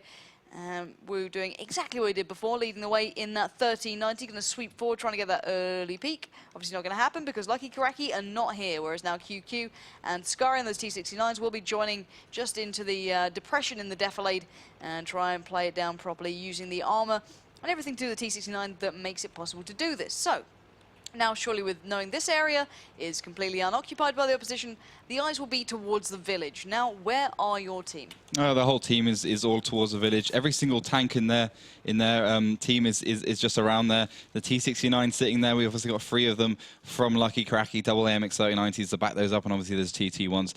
Remember, guys, it's 42 points, 7 versus 7, so you can't just take, well, tier 10 tanks first of all, and you can't just take, well, 7, 8, tier 8 tanks, so you got to take those 2 T1s, balance it out, bring it up to 40, bring it up to 42, simple as that. AMX 3090 pushing forwards now. He's going to try and do the initial spot onto whatever is sitting there from moreWot Planet Key. No spot so far. He's just going to try and sneak a peek over this hill. Remember, these train lines provide great cover, especially for AMX 3090s, because they are so small and so diminutive. So we can see him trying to spot over it, doesn't manage to do so, so he's going to have to get back again. T69 sitting in the village, quite pretty, not doing much at all. Lucky Kuraki, not a team that likes to bring the action to the other team. moreD, on the other hand, same as they did last time. T69's in that defilade. MX 3090 is kind of spread out around that road. Got the T1s as well to do the initial spot. You can see it on the right to try and spot out anything that comes forwards. And then the MX 3090 right to the back as well. But we are seeing a little bit of movement as the T69 spread out. The MX 3090 is coming up as well. So the T1's going to come forward. He's going to back up his MX 3090. Maybe even push across the middle area here, the two mounds, see if he can find anything. But that's quite unlikely. But at the moment, nothing's happened so far. QQ's being spotted once again. Nothing to do. He's not going to get the shots off. He's not going to be able to find anything because it's just too far away. And, well, yeah, it's too far. It's like 500 meters, I think. Yeah, certainly not thinking of it happening too easy there. I'm hoping that my producer can find me another Red Bull and bring it to me at some point, because my voice is going to be dying soon, because these guys are making a little bit of a maneuver, but not too much right now. Spade still sitting back by the flag. Take you through exactly where these guys are, so you know exactly what you're looking at. We do have that lovely new minimap function that will allow you to see both sides all at the same time. So Siege there sitting all the way back by their own flag. He's been playing quite a pivotal role at the moment. Just been playing quite passive in that 1390, but we know the speed of that tank and it can just fly up that 1 and 2 line. Spade keeping the eyes on by the flag, whereas the rest of the side more spread out here. So Woosh was the, well, he's generally the guy who goes flying forward and trying to get that initial peak just to make sure the T-69s are not where Skyrim and QQ are now. Going further forward, there's a loser. Just further down, and there we go. Pretty much it. But we are seeing fire being exchanged through the train line. Not seeing many connections here, but still just trying to test the waters. So hopefully they do get a little bit of a pick or a peak or something, because they're desperately needing it right now, because this is getting ridiculous. Indeed, it is QQ being spotted. He does let a shell fly. Not finding anything so far. Just lets a couple of blind shots go. Not connecting anything, as I said. Maybe we can see Lucky Kuraki push forwards. We are 5 minutes and 45 seconds left on this game. 4 minutes and 15 seconds in. So nothing so far. The AMX 1390 pushing forwards, actually. He's going to try and find out if he can find a weakness in this more Planet Keys defenses. But that's been so far elusive of them, not managing to find a way into their team. But you know, this AMX 1390 is a pretty fantastic tank when you look at it. Yeah, it was introduced into the game quite a long time ago, and when it was introduced, it actually kind of revolutionized World of Tanks esports. It no longer became about, you know, your heavy tanks, your T-32s. The standard lineup we used when I was playing was 3 T-32s. Like a Grill or a Hummel, which is either Tier 4 or a Tier 5 artillery, which is now Tier 5 and Tier 6 since the changes, and then the T1s in the background, or the Bison, and then the Grill at AMX 1390, trying to connect a couple of shells on QQ. QQ's eluded so far. Wow. He does actually take one there, 233, being knocked off his 1,350 health, so he doesn't get the ticket of leaving this draw on 100% HP. At least I think it's going to be a draw. As so far, Lucky Kuraki still... they're not testing the waters at all here. No, they're playing extremely passively, and maybe the pressure is getting to them. The fact that this is their one and only chance, really, to get back into this, you know, this entire season or the next season coming up.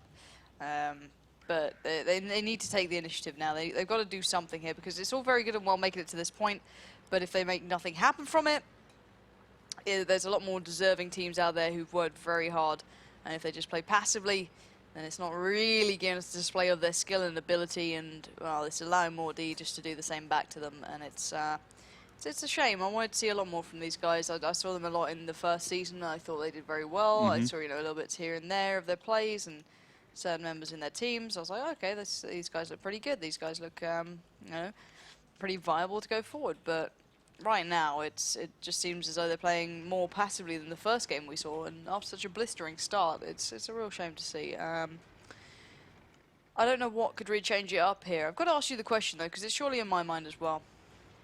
How much of a risk would it be for one of these teams just to take an artillery? Not a risk at all, to be honest. I mean, a lot of people cry about artillery, but I honestly think, you know, a lot of these teams pick lineups just because of what the other teams are picking. Guys, artillery isn't that bad. I mean, okay, it's not worth taking instead of like an AMX 1390 as much as it was in the last patch, but I still play my 261. I still play my Lorraine 15551. And I'm telling you right now, it is not that bad. You know, there's no point drawing so many times and not just taking the risk. You're still going to hit 90% of the shots you would have hit before, maybe that 10% you wouldn't have hit. But if you've still been playing artillery, it shouldn't make that much of a difference, to be honest. When the games are much faster and you have to rely on those 1-2 shots to hit, okay, then fair enough. But when you're just sitting here and you're blind shooting with your tanks, why don't you just blind shoot with a massive artillery? Or obviously, the other team will see the artillery and that could prompt them to push on. But again, that does not really matter. That is out of the question. You could come away with it so much better. You could take out a tier 8 tank. You could take out T1. That might get you in the game. That might put your foot in the door. Yeah, there's no reason. So maybe we'll see something change up here. I'm kind of hoping so. I don't think these games particularly give, you know, a good display of what can be done on this map. And what can be done in World of Tanks especially. We've seen fantastic games throughout this tournament so far. Oh, it's just in this point where it really does come down to the wire that we're seeing a lot of teams play this passively and this scared. It is a bit of a shame that these guys aren't going full force. But guys, if you do have any questions in chat, do keep them coming. After this one, we will be answering some questions, because right now all we are doing is staring at T1s in bushes. And as much as I love doing it, look at a little turret going around. Do it again. Oh. Yeah. That's what I like to see. I bet they're all tabbed out watching YouTube or something. I guarantee be surprised. But we are just going to wait for this one. The clock is still ticking down. No one actually dropping this time. At least in the last couple of games, the tier 1s have fallen. This time, still playing it safe as ever. So, in the next game, we will find minor games to play, basically, in our shoutcasting small brains, to get us through this game until they decide to be offensive and aggressive. Maybe the game of let's zoom in between the lovely wires here. That's a solid game I'd like to play. Ping camera, another shell has connected onto QQ, but with 45 seconds, the damage surely can be mitigated by him just playing passive and making sure he stays well covered, because they're clearly just playing for the draw here. It's as simple as that. And they need to make a first move. Playing this far out is just... It's not sportsmanly, is the best way I can put it. It's I didn't know we were playing World of Warplanes. I didn't even know I could do that, to be honest. We're finding out things today that we never thought we'd be able to find out. I don't know how to do that, but I am so happy it exists, because I can give you some incredibly nauseating camera shots now. It's these keys somewhere. Yeah. Okay, we will find those. But anyway, guys, it's another draw. Oh my word. Ladies and gents. Was that a 6th draw now? I don't even know anymore. Yeah, I think that's... Wait, I can count them, in fact. 1, 2, 3, 4, 5, 6. 6 draws. That was our 6th draw, folks. That officially, in 3 years of playing World of Tanks, is the most draws I've ever experienced in my life. I started playing this game in September 2011, took a few breaks, never experienced something like this before. I do apologize if you're finding this a little bit dull, and maybe we are as well, but it's just what happens sometimes. These teams are not willing to go to the next level. Maybe reason why moreWot is sitting down in 10th, although they have tried at least, I'll give them that. Maybe the reason why Kuraki was automatically relegated in Season 1 in 11th place. So that comes as well.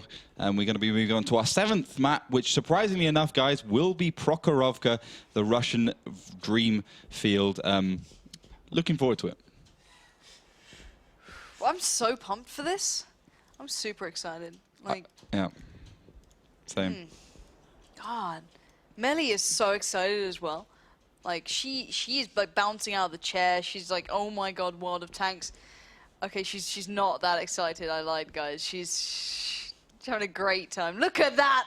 Melly is loving it, folks. Woo! But anyway, guys, let's get back into this. I think they're actually going to be picking tanks. I think they're going to be repicking this time. Yeah, so they're going to be repicking. Something vaguely interesting coming out. Yeah, we might do indeed. Maybe, just maybe. Hopefully, one can only hope. Deep down in my heart, somewhere, there is a star that shines for you. You have a heart? You don't have a heart. The blue. I'm so sorry. I don't even know what that song was. But back into the tank picking. Let's have a look. So T1 AMX3090 will be the first pick from moreWot. That'll be replied by the T1 and the AMX3090.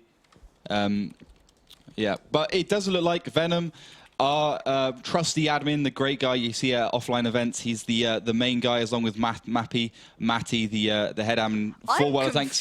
Is going to be moving on to our next map, which will be Ensk. So we won't be seeing Prokhorovka again. This is a This is an unprecedented event, guys. This never happens. We usually let the teams continue playing on the map until as a victor, but in this case, with such little happening, we have to move on. I do apologize if you wanted to see what these two teams can do on Prokhorovka, but we will be seeing what they can do on Ensk. Let's hope it's not a repeat of the Russian finals where they had 9 draws on Ensk. They had 9 draws on Ensk, so I'm hoping it's not going to be that. I'm hoping they're going to move it up to the next level and perhaps even win or lose. Either way would be good. I quite like it when we have definite scorelines. That's all I'm looking for here. I'm not asking for much, guys. But I'd really like someone to win this either way. I know. But yeah, if it's best of 5, guys, which is the format we play now, Prokhorovka was moved out. moreWot will get to re-pick their map. So Prokhorovka was moreWot's map pick, surprisingly, because they didn't really do that much with the map, although their T1's pushes were a little bit of a taste. So they will be able to pick another map. I believe we have 7 maps in the map pool, so there's 2 maps on the side they can pick. So it's all fine. But yeah, Ensk, what do you think? Who's going to take it here? I don't care who takes it as long as it's not a draw, Oliver. Okay. I don't care. I just want happiness in my life again. When I saw people killing others, that's not a sentence I ever thought I'd say. That people killing each other made me a little bit happy. But it does, especially in tanks. Yeah. Mostly when the tier points, become such a sizable number, that it means you have a definite winner. This makes me happy. Yeah. And I'm going to tell Venom, I am ready. So hopefully we'll see someone getting underway. Yeah, we're just going to get ready. We're going to do another map pick, obviously, because Prokhorovka tanks aren't suitable for Ensk. So we're expecting all the way around with heavy tanks, MX5100, IS3s, 110s if we're lucky. Perhaps even we'll see something like a T69, although it's come slightly less common on Ensk. The first pick from Lucky Kuraki will be a T1 MX5100. That's a reply with the same from Team moreWot, picking a T1. And that tier 8 French heavy tank, the MX5100, able to pump out a total of 1.8k damage with 300 average, a nice 265 penetration with that gun as well. So good stuff from that thing. If you can play it properly, obviously it's got 45 seconds reload, so it's obviously hard to play if you have to reload and you have to run away. We see that happen quite a lot. The teams usually win or lose on that tank. Whoever can play it properly usually takes the win. T1 AMX5100 we pick next by Lucky Kuraki, as my co-caster Lauren spills her Red Bull all over everywhere, destroying the set. So yeah, that's what's happened here, guys. Everything's disintegrating. T1 AMX5100 from Lucky Kuraki will be the next pick, and that's mirrored by moreWot DE, T1 AMX5100, IS3 T69 coming out the second to last pick from Team Lucky Kuraki. Just waiting on the moreWot DE pick, their last pick. I'm probably thinking double IS3. It will be, that's a standard pick. Last pick from Lucky Kuraki will be the IS3. So Lucky Kuraki going for that double IS3, double AMX5100, T69, double T1, while moreWot DE going for the triple AMX5100, double IS3, double T1. So the only difference between these two teams, folks, is that extra AMX5100 for the team of moreWot DE and that extra IS3 for the team, well, the T69 even for the team of Lucky Kuraki. So can Lucky Kuraki use that T69 to their advantage? Can it use its speed? Can it use its hull down ability? Can it use its prowess, I guess you could say? But we are going to go into our next map. It will be Ensk, folks. So no more Prokhorovka. Thank God for that. 6 draws was too much. Ensk.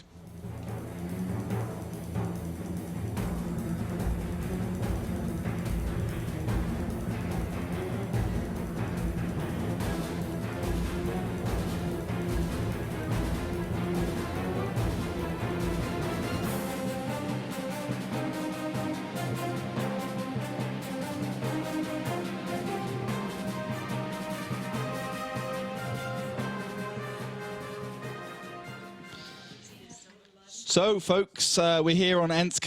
No more Prokhorovka. It's 1-1. Lucky Kuraki took on Abbey. moreWot D replied with a win on Himmelsdorf. Prokhorovka was a no-go for both teams. 6 draws in a row is a little bit too much. So we are moving on to our next map, Ensk, which will mean that moreWot D get to, if it goes to a best of 5, get to pick the last map. They get to pick it again. So that's what's going to be happening, folks. But hopefully we see a push. Hopefully you see one of these two teams take a win. We can see the T1 going forward. He's going to go for the proxy spots. The IS3 from Lucky Kuraki going right into the middle. They're going to be trying to do some damage. Team moreWot DE, not so much. They're going to be staying back a little bit. MX5100 also pushing forward. As you can see, the T69 being used in a very standard way. Wustenfusch gets spotted. He'll be the first spotted in that IS3. by these two. This, you can see this guy creep forwards. He's doing side scraping, so can he connect the shell? I think this guy here will probably have the better position. He doesn't have to worry about it too much. He can still peek over with the front turret armor. This part of the IS-3 is invulnerable. Pretty much any tank in the game. This part is soft, but I mean, it's so hard to hit, especially at any reasonable distance. I'm talking about reasonable 150 to 200 meters plus. But yeah, at the moment, nothing's going on. Lucky Kuraki making a couple of blind shots, the MX-5100 on the right to back them up. We see the T-69 creep forwards a little bit. The T1's on the left. He's there to provide the backup and the maybe capping pressure on the green side, while the other T1 is going to be there for the proxy spots. I stopped breaking the set now, guys, so welcome back. I thought I'd just kind of switch things up a bit. And moreWot are backing off. Why is it with me? As soon as I get involved here, they go running away. I feel as though I'm a bit of a bad luck charm for these guys. But I have now coated myself in Red Bull and the PCs around me, which was really smooth. I got excited when I saw tanks moving forward, what can I say? And it all went wrong from there. But nevertheless, moreWot are going to be spinning around back to that cap, back to their own cap, should I say. And hopefully looking for another way through here. Maybe going to be spinning around and finding a different route through, maybe going down that 6 and 7 line. But we have to find out. They could just be playing passively. Siege is just holding the push there, but the T-69 has caught a glimpse. Couple of shells coming through, no real connections though. So let's see if anyone can find that T-69. Playing it more a standard way for Lucky Kuraki. QQ though, pushing down the railroad himself. Looking forward, can't see that T-69 anymore, but they are sweeping around. So this is actually a push coming out from moreWot rather than just the canter around the map to those similar spots. And hopefully we'll actually see a victor from this one. No one has dropped yet, which is a bit of an ominous sign, but these guys look as though they will be going for it a little bit better. Loser pushing up Scarring as well. moreWot focusing down those 6 and 7 lines, keeping eyes as much as they can along this area, and now here comes the push. So Loser is pushing forward. They did previously spot that T-69, who will probably catch a glimpse of them as they make their way forward. Spots will be made, I can imagine. They're pinging out, they know exactly where he is. Loser and Scarring, joined by QQ now, edging closer. Ooh, they've caught a glimpse of the T1. They're all kind of looking towards it now. It's going to be who's going to connect the shell more than anything. Now they've left him there for now, carrying forward. Not going to take anyone for granted at the moment. Scarring now edging closer. That T-69 reappearing as well. So now they've got to invest into this push now. They've shown their hand. It's time to make sure that it's the right hand to be showing, as QQ and Wu, joined by Scarring, will face off with that T-69 now, battling it out, trying to get that better positioning. The MX-5100 pushing forward. Siege finding that T1 eventually, but the rest of the side of Lucky Kuraki are now peering through. The IS-3 is coming straight down that 5 line. Going to lay down some fire. Scarring is trapped up there. He's got to be careful. They are going to get the cap underway, forcing the hands of Lucky Kuraki now to make a counter maneuver. Time reset, then you can see the damage being done towards Wu from those IS-3s. And now the replies going in from Scarring and the Loser. Great exchange, but only T1's really falling at the moment. 19 seconds again. A Loser, great positioning until here comes that MX-5100 from the side. Scarring now being damaged up. QQ joining in, getting 280 done towards himself, as now the battle down the 6 line begins and keeps going. Siege in a fantastic position to do work. The capture's still underway, but you can see them just battling at every single point though. Siege now joining in, taking down one of those MX-5100s to 627. The IS-3 pushed up and found a reply to himself, locking him down, but 19 seconds on the cap. Maybe they can get this one down now, splitting the attention. IS-3 spotting through. Scarring still getting underway. 12 seconds, 10 seconds. The clock now ticking. They could be able to get this one in the bag. The IS-3 does manage to take down Siege there. So now it's all looking pretty good. 3 seconds, 2 seconds. Can they do it at the very last second? I don't believe they can. The base was captured. moreWot DE, ladies and gents, they've done something. They've actually made something happen. My word. We did say that they would be the team to step it up. I mean, we said if they just went forwards and they took it to the Lucky Kuraki guys, then they would win. And that's exactly what they did. It wasn't anything spectacular. I'm not giving them a Grammy for that one. That was just pushing up one road, putting the tanks in the cap. Okay, put a couple of IS-3s to the left. Oh, what we do with the MX-5100? Let's lay down some fire and let's just keep the pressure up in the cap. It was a solid win for them, a little bit of tactical thinking from them. 4 minutes into the battle, 6 minutes left, so not the quickest thing, but it was still pretty sharpish from them. So definitely a deserving win. That will bring them up 2-1 against the budding new team, I guess you could call them, although they're a Season 1 veteran, the Lucky Kuraki guys. So the scoreline overall now is 2-1 in favour to moreWot, the team who have been throughout the last season around. They've been in that rank 10 towards the end of the season, and that's where they finished. But it's now about all keeping themselves in for the next season, giving themselves a chance for the prize money and a chance to get themselves to the finals, where they could join the likes of Dignitas, WoT Pro, and people like that maybe next time around, unless something drastic happens. But they'll probably be the faces we'll see again there towards that top 3 anyway. I can only hope. But there will be another map coming up, and it will be Steps. So another map that could maybe mean a couple of draws. But I'm hoping that now moreWot's got that taste of blood. They know what they're after now. Maybe they can get themselves back into this one and get that kind of pressure underway. So hopefully they'll get those tank picks underway, give them the go-ahead, and they have done that. So let's have a little look to see what they're going for here. They're going to go for something normal, perhaps the MX-3090, perhaps the T69. I think there's the standard picks we're expecting here. Maybe a WZ-132 if we're lucky, that Chinese Tier 8 medium tank. 250 average damage, 6 seconds on that reload time. No autoloader for it, so it'll be able to counter those MX-3090s wonderfully once they're reloading. First pick from moreWot. It will be a T1 and MX-3090, so standard so far.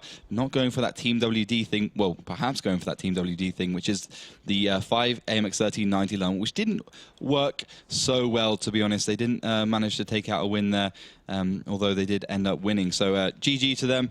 They will remain in the, well, Team WD will remain in the season, the World Tanks Season 3. T1 AMX-3090 being picked for the team of Lucky Kuraki. So same pick again. Double pick from them. Just weighing on the pick of moreWot right now, I think it will probably be a 3090, maybe 2 of them, maybe a T69 in there. No, it will be a T1 and T69. So going for that Tier 8 American medium tank, really powerful tank on maps like this. Once again, mirrored by the Lucky Kuraki guys picking that T1, T69. Really, it's about how you use that tank. If you want to use it in the middle, if you want to use its hull down abilities, it's fantastic there. Do you want to push it towards the left? It can shoot over rocks. It can pretty much do anything. And don't forget, guys, that it can bounce a hell of a lot of shells on that mantle.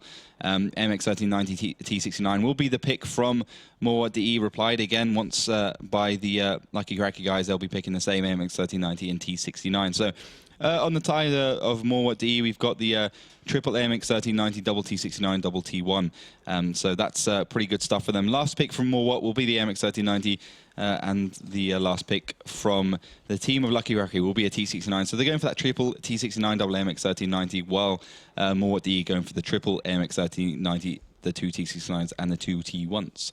And I personally am very excited for this one. I want to see moreWot now kind of looking towards the victory rather than the draw. I think they got stuck in that mentality of just kind of going back in, that was it. Not losing it, and now with that little bit of an understanding of what happens on Ensk, they can pick themselves back up. And I've got to say it, I even got mocked by D-Man on Twitter about my fruit question. I thought it was a viable wargaming World of Tanks related topic. Melly agrees. People these days. But anyway, guys, hopefully you're ready for what could be the defining map here. If moreWot can step up here and actually get the victory in the bag rather than playing for the draws, let's find out on Steps.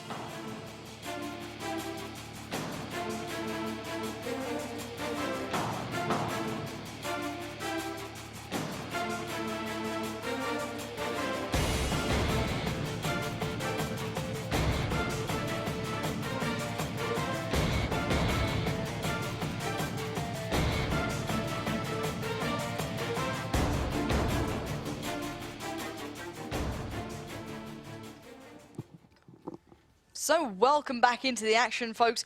I don't know what actual map we're on now, but we've been through a few. One of them didn't even count anymore. We had so many draws. But this could be the defining map for moreWot. They battled thoroughly throughout this up against Lucky Kuraki, having a shattering start to their egos more than anything on Abby, picking it back up on Himmelsdorf, and looking pretty good now. So maybe they can kind of edge a little bit closer towards the action and get that final map in the bag, and that's exactly what they're looking for here. They need to get this one underway. They did start up into the north. They're in that lovely blue color. I'd say it's maybe a I don't know, maybe a turquoise? Sea blue turquoise, yeah. Beautiful, beautiful use of your words there, Oliver. But in the golden yellow, it will be the contenders, the one and only Lucky Kuraki. So maybe they've got something ready for this map. But oh, Wu already in trouble. Those blind shots slapping him back already, knocking him down to 864 in his 1390.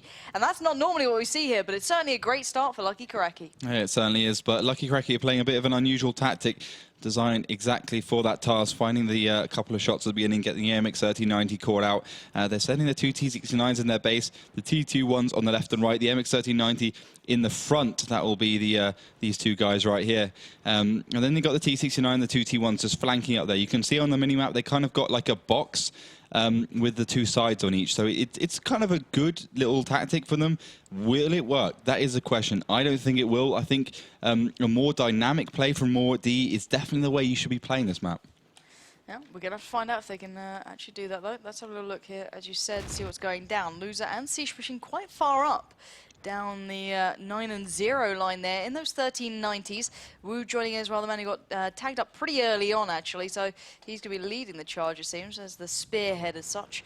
79% of his health still left intact, though, so it's enough to do the work. Spade will probably push forward in that tier 1 to just back them up and more kind of get the eyes out and try and keep tabs on what Lucky Kuraki could be up to. But this seems as though it's going to be another stalemate map to me.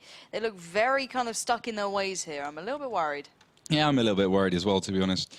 Lucky Kuraki seem to be a team all about letting the other team to do all the work. I mean, the thing is, I would say usually, okay, these guys really want to qualify for the team. QQ taking out that T1, so that flank will be now vulnerable to attack from the moreWot DE side. But as I was saying, I would usually say they're a team that they really want to win this. They really want to get to the finals. They are one map down now, and that's why they're playing so defensively. But even in the first season, this is how Lucky Kuraki played. They played really defensively, wouldn't take the fight to anyone. So I'm a little bit worried that in Season 3, if they do qualify, this is how they're going to be playing regardless, which is not the way you play World of Tanks. It just isn't. Watch Natus Vincere or Virtus Pro or Team Dignitas. Yeah, they will draw, but they will be doing a lot of things about it, trying not to draw. And they just take it up to the next level. And Mouse Sports and all the top 6 teams in Europe, all the top 6 teams from Russia, and maybe a couple of the teams from the North American guys as well. But it looks like Lucky Kuraki are going to push forwards here. Well, let's see if they can pull it off, because moreWot are nicely spread out. Going to get themselves ready to receive whatever may be coming their way. A loser, Scar and QQ all still keeping eyes across this open field, adjusting accordingly, actually. Falling a fair bit back. Spade now just leaving himself there up in that T1 as eyes towards the later stage of this map, but maybe Scar and QQ could actually get a glimpse of the players for the Lucky Kuraki side who are making their way across the map now. It's only a matter of time before the eyes are on, and now, I've got to say it, those 1390s are in the perfect place to assist the T69s, as now the first SWAT comes out. They have caught a glimpse of that T69, and now here come the rest of the Lucky Kuraki side, just appearing eventually on the screens of our guys. A couple of shots being made, no connection. Siege though pushing forward, but here come the T69s, QQ and Scar, and double teaming the T69s now, working them down perfectly, and this is fantastic play from moreWot, but now engulfing moreWot. You can see Lucky Kuraki pushing forward. Loser does manage to find the T69, the reply comes in, QQ goes down in the T69, now Scar left alone, surrounded by the opposition. 140 gets removed, and that is him out of there. Now only the 1390s remain, and well, Lucky Kuraki are not looking too bad in this situation. Damaged up, but they could make this work now. Yeah, they left the team too much there. Zeke finally gets taken out. You'll see on 142. But now that T69 is surrounded by Rex. He's on his own. He's sitting pretty on 116, though, so he doesn't have to, well, 1116 even, doesn't have to worry too much. His friendly T69 to the left is on 431, so he can go down. The shells are being exchanged. A loser goes down to 613. moreWot should push in now. They shouldn't be waiting behind. Yeah, they've got to close down here. They do have a slight advantage, but it's not enough to get them the game. They have the 1390 still standing. WoT and Siege pushing back up, managing to spot down the opposing 1390 just over the defilade. The rest of the side play extremely passively. Neo there, back by the flag, and a loser who was just a little bit damaged up earlier on, playing even more passively. Just WoT trying to find a bit of an angle here on the opposition, trying to find a way through. T69 now backing up the 1390 we saw over that defilade. There's now a tier 1 of blessed little Neo making his way across. Gonna try and get onto the action. Siege just darting up and down. It's that exchange again over the defilade. I think it might be. They're certainly wanting it. The only Neo gets taken down by that T69. He's just there to distract them. He's now down to 3 shells in that autoloader, so that chucks away 240 damage straight away. But this looks like an engagement. I think it's only a matter of time. It's 17-17, folks, on the scoreboard. So we're all even Stevens. 3 one team's got 3 MX-1390s. That'll be moreWot. The other team's got an MX-8. But now a loser comes from behind. Yeah, great play from a loser there, pushing his way around in that 1390, going on the flank, managed to damage up 2 of the players. The T69 getting damaged, and the 1390 allowing Siege to push forward. He misses the initial, follows up with the second, knocking down 1 to 3, 8-4. But now Wu is in trouble. He's got 2 focusing on him. Loser does manage to take down the 1390 and needs to get back into the action and help his teammate out, as we're left in a 3v3. But the action is all about this 2v2, as now, it is lucky Kuraki to come the better of the situation, sticking together as a team. And now a loser who did that great opening play is in a world of trouble, pushing forward, does claim 1, and now a T69 to find again, using the defilade to try and get away a touch, using the speed, but he's being chased down. He could get caught in the heels here, just about getting away from the eyesight of that T69, but he is running for his dear life right now, and this is not the best position to be in if that T69 gets vision. Yeah, the T69 will undoubtedly get shins and misses the first one, connects the second one, 182, and even the third one, so that's 224. That MX-1390 will be reloading, guys, so it'll be another 15 seconds till he has that, but once he does, I think he could even take it. It depends if it's a one-shot or not. Yeah, he's peering back out. He's really dancing with the devil right now. Oh, good connection. 376 now left on that T69. This could win moreWot this map, this exchange. Oh, another great shell comes in. 162, and he does it. He somehow managed to take it at the last second even, and taking down the remaining members. And now 1 player stands, and what a bit of play to finally take moreWot into a good advantage. Yeah, moreWot should have done more, though, in my opinion. Suiciding the MX-1390 because he thought the guy was reloading. It doesn't matter. He still had 1 shell in one of them. He still had 2 shells in the other one. That's plenty of damage. That's 2, 4, 6, 4, 8, 12. So, you know, that's 720 damage. No problem at all. But that's the thing. No points at the moment. It's 7 points in between. So there's no winner here. There's a tier 8. There's a tier 1. 7 points. Simple as that. Although the base is being captured. We got 1 minute and 35 seconds left on the clock. This could be tricky business for this T1 to get behind. He's going to do that. He's going to send himself to the other direction of the map. He's going to turn around as that cap does take down now. Will he be able to get back in time? That is the crucial question. That could be the difference between moreWot staying in this season or getting possibly relegated if they go to the next map. This is astounding that this game can come down to this moment where all the tier points matter when it literally adds up to this point. He has to get back in time with 1 minute on the board, and a man who's absolutely on fire at the moment. He's got to be able to do this one.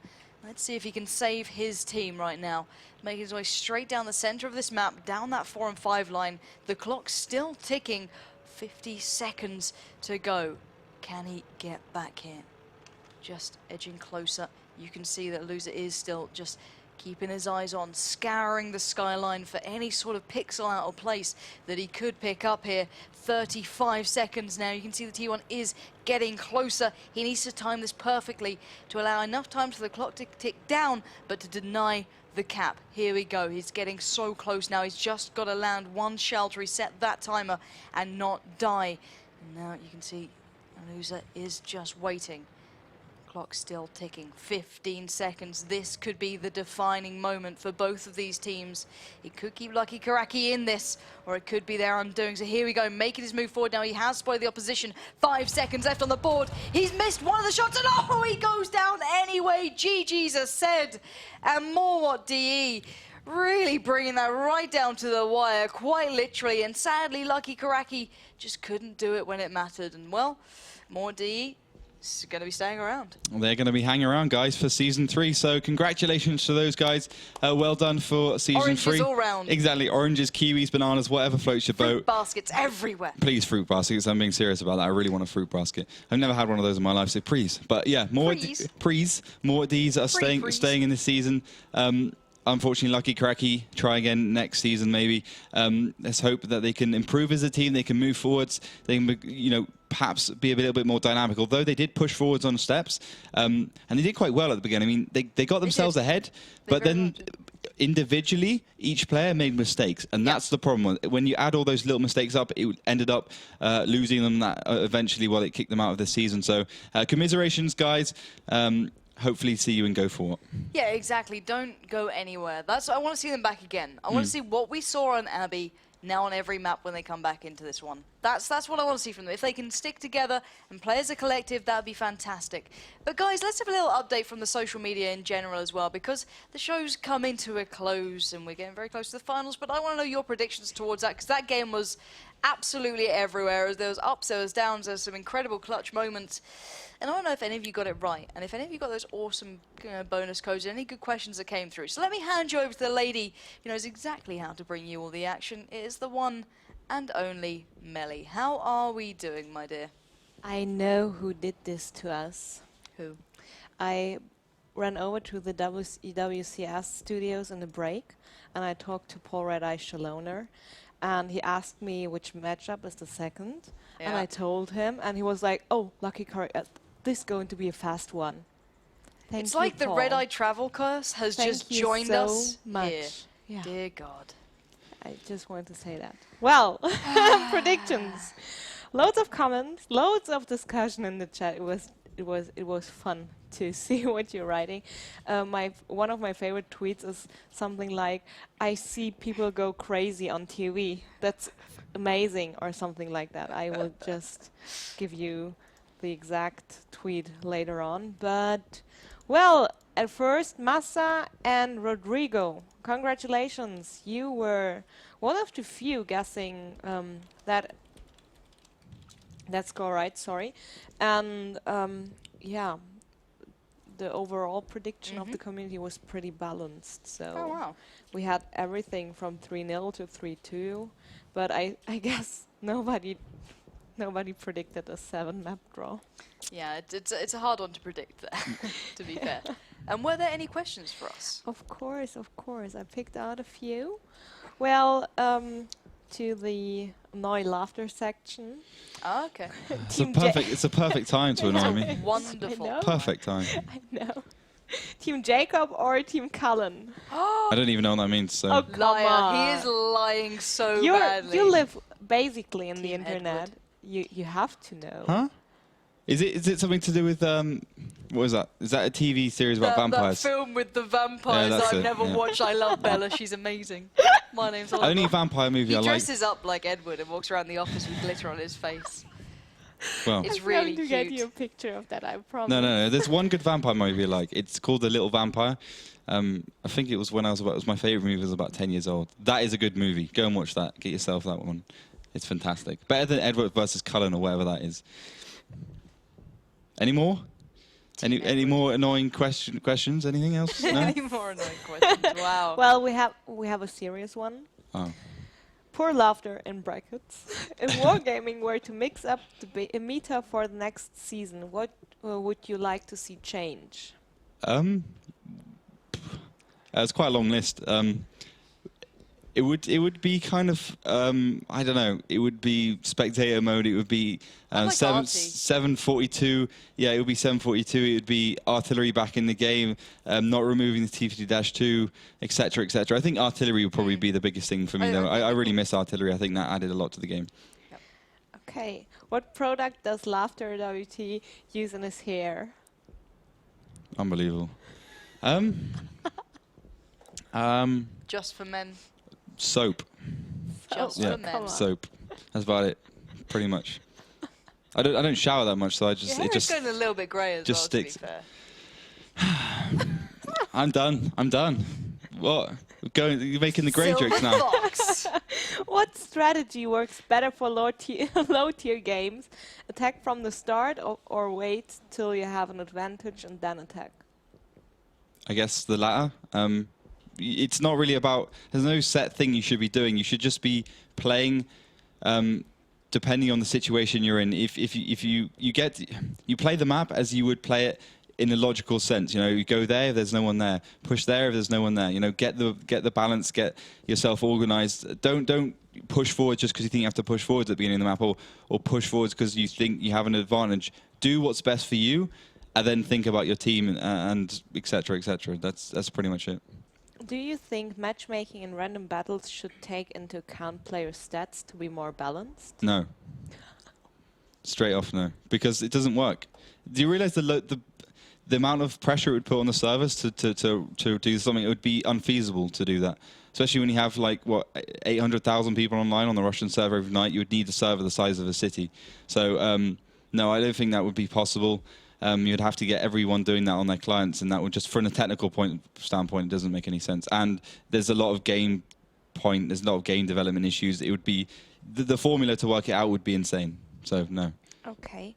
The most annoying question to laughter. Why is Magus and the Dragonborns are using the Leichttraktor? It's because it's got enough penetration in the gun, and the gun does enough damage that it pounds out 50 damage per shot, penetrates like an AMX-39 or an AMX-5100 no problem, and then after, 10 seconds, you've taken 200 damage off an AMX-5100, which will bring your team a lot of advantages. It's like a tier 8 shot, so it's just about that damage and that penetration. Okay. Thank you. Is was that all. Cool? That was all. So, ladies and gents, we've had the annoying questions. Hopefully you guys are happy out there with your new, like, nice little bonus codes they might be giving you. Get yourself some new tanks, get it looking shiny and pretty. But anyway, guys, that is it from us here today. We've had an interesting ride. We've seen some of the last season's players and teams coming back. I know the likes of Alpha have even been playing today. Hopefully you guys can check that out on the ESL website. Make sure you do to see the scores overall as well, because we only had the chance to bring you 2 of the games that were going on today. We got to see Lucky Kuraki come back, showed us some great, adaptive play on Abby. Didn't quite translate onto the other maps, and sadly they just couldn't quite do it. But, the Homicidal Maniacs as well didn't quite have enough behind them. So really showing the teams we have currently in the WoT Pro League are well deserving of it. Even if they're, rank 7, rank 10, no matter where they are, these guys truly have the ability to challenge just about anyone out there. So any of you wondering, why are these guys so good? What makes them special? Are they that good? Is this really, the best they've got? Give it a try yourselves, because there's nothing stopping you getting involved in, obviously, the ladders, the go for WOTs. They happen all the time. There's nothing stopping you and your friends just jumping in, trying one out, and if you're good at it, hell, you might even be able to get into season 3, 4, 5, who knows where we might see you guys. But do get involved, because there's nothing stopping you giving it a try. But as I said, this is it from us today, and hopefully you guys will be joining us in 2 days, 20 hours, 7 minutes and 37 seconds, which will be the next part of the relegations. And then if you can't make it there, if that's not possible with your schedule, you can always come find us at the Gamescom Finals. Indeed. Where you'll be seeing the top 6 battling it out. That will be on the 24th of the 8th, so it's not too far away, and you could get to see your favourite teams playing head-to-head. The likes of Dignitas, Pro, Mouse, hell, even Kaznika are up there now. So there's a lot to be viewed and a lot to be seen. So guys, do get involved. Make sure you check out the WOTProleague.com/season 2 website. It has the entire top 6 up there. Have a little look and see if you think it's worth coming to Gamescom, because we'll be there. I hope to see you there, and if not, hopefully see you on Thursday. Catch you later, guys.